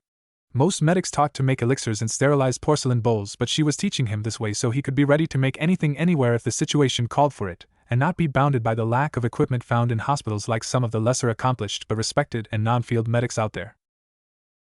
The blond boy put the small glob in the pit, and Tsunade handed him a small cylindrical stone she had manipulated out of the ground. Out his eye shot so as to not arouse any more of his curiosity, and smiled seeing him knead the thick and pinkish blue elixir to its final stages. She held out a test tube and watched with pride as he manipulated the liquid of the thick elixir expertly with his palms and didn't even waste a drop of it before pouring it down in the glass vessel. She put a cork over it and smiled in pride. And that, my baby, is your finalized elixir for most of the mid-reptilian poisons found in the eastern parts of the Land of Fire, she said, waving the test tube and watching his fascinated face with that adorable smile on his face. She kept the tube in her sleeve to store it in her cryogenic storage in her basement for reservation for future use, where she would put it later on, and walked into the house for dinner as Shizen had called them in, and pulled the boy's head in her stomach as they walked in. I'm proud of you, baby, you're growing so much in such less time, she whispered, making him smile at making his mother proud. But Tsunade wasn't mincing words. It took years of research and hard studying before medics even started on preparation of elixirs, but the boy crammed them up as if they were bread and butter to him, and she couldn't be prouder of his growth. Most medics never even delved into these sciences and just learned jutsus to extract the poisons from their patients, and try and stabilize their patients with medical chakra until his immune system kicked in, which lead to many fatal casualties in their field. If only everyone took their fields as seriously as herself, Shizen and her baby boy, so many lives could be saved. Kaa-chan, what are we going to do tomorrow? Came the soft voice of her boy, who was looking up at her spaced-out face innocently, and she ruffled his hair, getting some cute giggles from the boy. I'll start you up on the conversion of your normal chakra towards the medical one. It's great that you have such a strong water affinity. It is the best thing a medic could possibly dream of, since it makes many advanced branches of our fields open up to you instantly without the need of putting up with numerous months of mastering the element before you move to the real thing. She spoke to him in a wise tone, making him nod and smile. Then maybe we can start working you on real people in the nearby village's small clinic. You could learn hands-on with real patients, as well as help the villagers at the same time. Me and Shizen could take the serious cases too, since it has been quite some time, and we need to keep ourselves sharp too. she told him, and watched him perk up at the mention of going out. She knew keeping him to herself wasn't the best thing, but she wanted to keep him as safe as possible from any and all dangers. But she was realizing he needed to see a little of the outside world too if he had to grow out of his childlike innocence and shell he had around him. Not that she wanted him to anyways, but it had to be done, and some social interaction with others was necessary too. They sat and had dinner in comfortable silence, that is, until there was a puff of smoke by their side along with sounds of clanking wooden sandals. Both ladies sighed tiredly, but Naruto perked up with a smile. "Ladies, hold your horses, because the manly charm of the gallant toad sage Jiraiya has arrived," came the boastful exclamation of the toad sage, who waved his hair proudly and did a kabuki pose. Naruto clapped happily at his performance that he liked very much, and each time the man prepared a new dance form just for him. "Pervy sage!" the blonde boy exclaimed, making the man face fault from the embarrassed samurai toad underneath him, while the ladies in the room chuckled loudly at his expense. "Don't call me that, you damn brat!" he scolded him half-heartedly, while the boy just grinned his foxy grin. Tsunade told him to keep that nickname for his godfather, and the man cried anime tears at the lack of respect they had for him. Men kissed his toes for the classic literature he wrote, but his own family members had no respect for him, he cried out comically. Naruto hopped onto Tsunade's lap and snuggled in her arms with a yawn, making her smile. He had the most energy of them all, but would always curl up in her arms to fall asleep. Jiraiya watched on in jealousy as the boy was snuggled in her chest and drooled at the thought of him being there. How lucky the boy really was to enjoy those melony jugs, he mused. Shizen glared at the man in disgust before a plate met his face, and he fell down back from his chair and twitched on the ground. "You damn pervert, get your thoughts about my boy out of the gutter before I sock you halfway through the elemental nations." Tsunade fired in her usual way, and Shizen giggled as the man mumbled something with a dazed look, clearly out of his senses. She tucked him into his bed, planting a kiss on his head, and smiled at his soundly sleeping face that looked so cute. She wanted to sleep with him herself, but the pervert must have come for something important, that much she knew. She took her chair back and saw his face now completely serious, and without any signs of joy in them, and her own face mirrored his. Many people are looking for the boy now. Especially Kumo and Iwa, now that their forces are back up to strength. Kumo wants the Uzumaki blood in their midst now that someone is out of the eyes of the village, and Iwa want the Yondame's heir to themselves, or be eliminated altogether before he rises up to the strengths of his father," he said, making her heart drop. She had half a mind to drop his outings straight out for his safety, but her eyes narrowed before steeling themselves. "Be careful, Haim, and especially don't take him outside for now. The most dangerous thing is that some people, dangerous people, are banding together for some cause, and Naruto along with the twins is on their list that they are gathering information on. I don't know what for, but I do know they are looking quite intently on Naruto, which means he warned her," and she nodded, understanding his point completely. "They are looking for his tenant," she surmised, making Shizen's eyes widen in horror. Who could want such an uncontrollable force of nature for themselves? "So be careful, all right?" he asked again, and she nodded, pursing her lips. She had to take him out. He had been asking her if he could, and it won't be long before he tried some stunt himself in recklessness before he ran out to see the world for himself, and did something stupid. So it was better if he did it when he was with her. "I'll keep that in mind, thanks, Jiraiya," she said curtly, making the man smile, obviously satisfied with her answer. "What is this group that is banding together?" she asked him, already dreading the answer, seeing his solemn face. "I haven't been able to scour much since they keep quite close tabs and are a relatively small group of a handful of people, but the group consists of all criminals at least S rank," he answered her, making her eyes widen in horror. It was relatively unheard of since there weren't many S rank missing need to begin with, but to be able to put their differences aside and work along with each other? Shizen knew what S rank criminals were capable of. A shinobi was only given an S rank rating if he was able to harm at least a battalion of shinobi all on their own and still come out breathing. So a group could possibly take down even some minor shinobi villages, if not major ones. And these people were looking for Naruto, both thought dreadfully at the same time. Jiraiya sipped his water, letting the females take it all in before he spoke up on the topic he needed to raise with her. "Haim," he called out softly, and saw her eyes on guard almost instantly. It hurt him to see it, but he knew she was the one who possibly knew him the best after all these years. Tsunade knew whenever he called her he would demand something she would obviously refuse. And this most probably involved her baby boy if she knew him like she did. "We have to up Naruto's training, Haim. Medic training is fine and all, but he must be trained," and he trailed off when she stood up abruptly and turned around. "He is fine as he is, this matter is finished. You may take the guest room if you wish to stay the night." She was cut off when Jiraiya stood up too, a stern expression on his face that showed he wasn't backing down no matter what. "Tsunade," he said with such seriousness it made Shizen shiver, seeing the tension in the room rise when the two Sannin flared up their tempers at the same time and glared at each other dangerously. "There are people, dangerous people after him. Healing won't stop them no matter how great a medic he is. He needs combat." He was cut off when her glare intensified. "If healing won't, then my fists will." She snarled back and he glared right back heatedly. "And how long will you protect him and keep him under your arms, coddling him like a baby?" he hissed angrily at her stubborn disposition. "As long as I breath, that long." She hissed right back, both of their palms now on the tables, and Shizen gulped and sweated when they unknowingly raised their killing intents and flared their chakras. "Tsunade, think about what you're saying. He needs the training and combat experience to protect himself and become a fine leaf shinobi in the future. He is my godson." That was the wrong thing to say, since as soon as he said leaf shinobi and godson her temper flared to insurmountable levels. "And he is my son!" She shouted back at him with humongous amounts of killing intent, making even him flinch as she raised her fist and tore apart the dining table in half cleanly with her super strength punch. "You bastards want to take his childhood away and push him into training like a weapon so that he could be the man Minato was 20 years his superior in under 5 years. He will do as he wants, and as I want," she said firmly, making him scowl. "Even Kushina agreed to double up their training," he said, and she was barely holding back, punching him through straight into the Hokage's office now. "She can do whatever the hell she wants. He is my son and I will do what is." Their banter stopped when they heard a small sob, and even Shizen, who had jumped back after the breaking of the table, looked to the doorway to see a quivering Naruto with his knees to his chest crying his heart out. Both adults realized their chakra levels and killing intent and instantly suppressed them. Naruto had woken up after the blasting voice of a table and went to look for his mother when he had seen the two, and suddenly visions of his death were flashing in his eyes.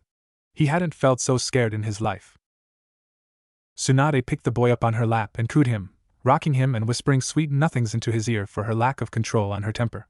The pure killing intent of a Sannin would scare any child no matter who he was. "I'm sorry, I'm so sorry," she whispered, kissing his face with little butterfly kisses to calm the hysterically crying boy down. Jiraiya himself felt ashamed to let loose his killing intent so easily, and scaring his own godson at that. "Tsunade, he tried to apologize when he saw her shimmering eyes with unshed tears and the pure fury behind them. "Leave," she whispered coldly, making words dry down in his throat. The Toad Sage said nothing and walked out, disappearing in a smokeless shunshin. Tsunade hugged the boy, who had fallen unconscious from the pure fear he must have felt, and rubbed his head softly. No matter what he said, she knew he was right. But his way of just training him into the ground wasn't what she was going to do, though she did know what the boy needed now and how it had been brought closer for what she wanted to train him in the future.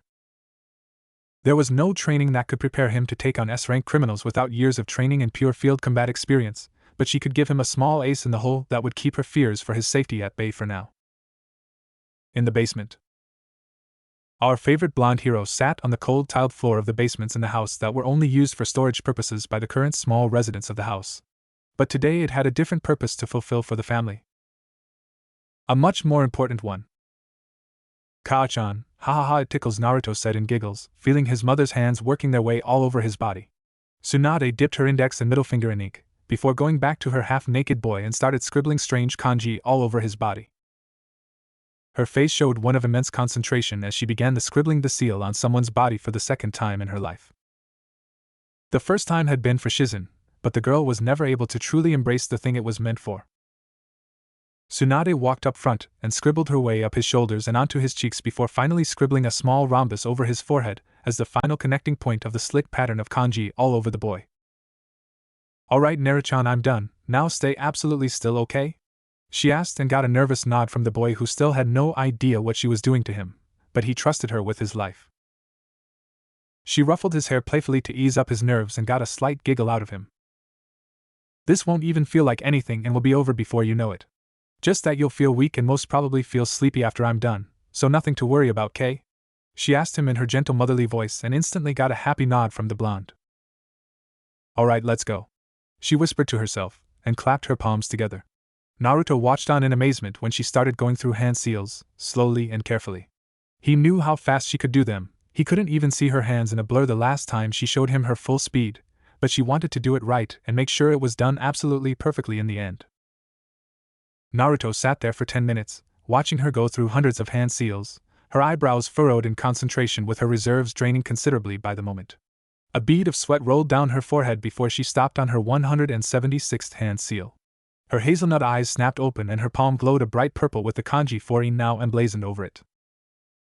She placed it on the center of the boy's forehead, straight over the diamond-shaped mark, and Naruto felt something funny all over his body. It was like a surge of chakra before it started going all through his body into the small mark on his forehead. His eyes widened when all the kanji except the diamond mark disappeared, and he felt his chakra reserves getting drained like water getting sapped into a dry sponge. Kachan, my chakra's so sleepy, he trailed off sleepily, before his eyes rolled back and he started falling forward, face first to the ground. Tsunade caught him in her arms and scooped the boy up in a warm embrace.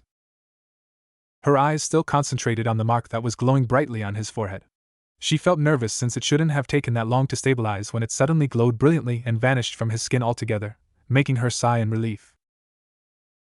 Perfect, thank Kami, she whispered to herself and brushed his golden locks, kissing his head to take him up to his room. He would probably be out like a light till at least tomorrow morning from severe chakra exhaustion before she would start to fill up his reserves slowly with her own and feed him something to recover quickly.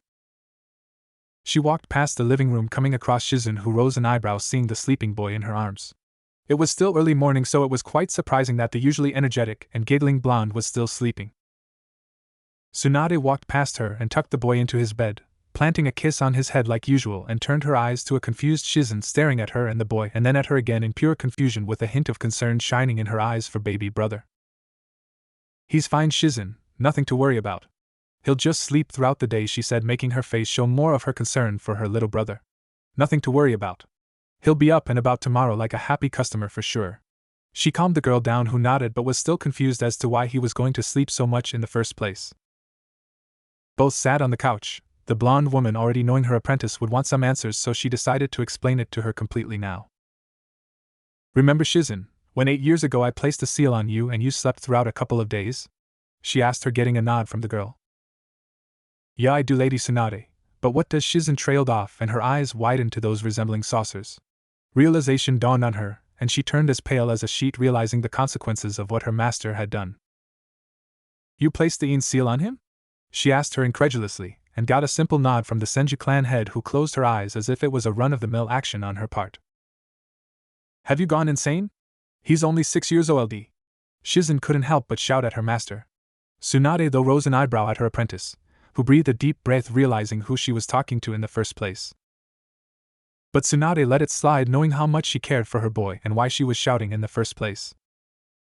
Yes, I placed it on him, Shizun, she said, and as the raven-haired girl was about to protest to have it removed when she raised her hand to stop her rant from even beginning. I know what I'm doing, Shizun, I have given it a lot of thought over the past week, she said in her serious and steeled voice, making the girl purse her lips curtly. Clearly, she wasn't happy with the way her master had rushed things so much. Tsunade-sama, this was reckless. Even if he can amass the required amount of chakra with his large reserves, they are still quite small and his coils aren't developed to the point he would need to control the surge his seal would provide him. Not to mention his control is nowhere near the level required to handle the seal's power should he ever be able to release it, and that is a big if, since I myself wasn't able to get it to life after years of work I put into it, Shizun said curtly, making Tsunade sit silently and hear the aggravated girl out and let her vent out her frustrations before she answered her queries. I won't be teaching him how to release it just about yet, Shizun, she spoke calmly, getting a nod from the girl.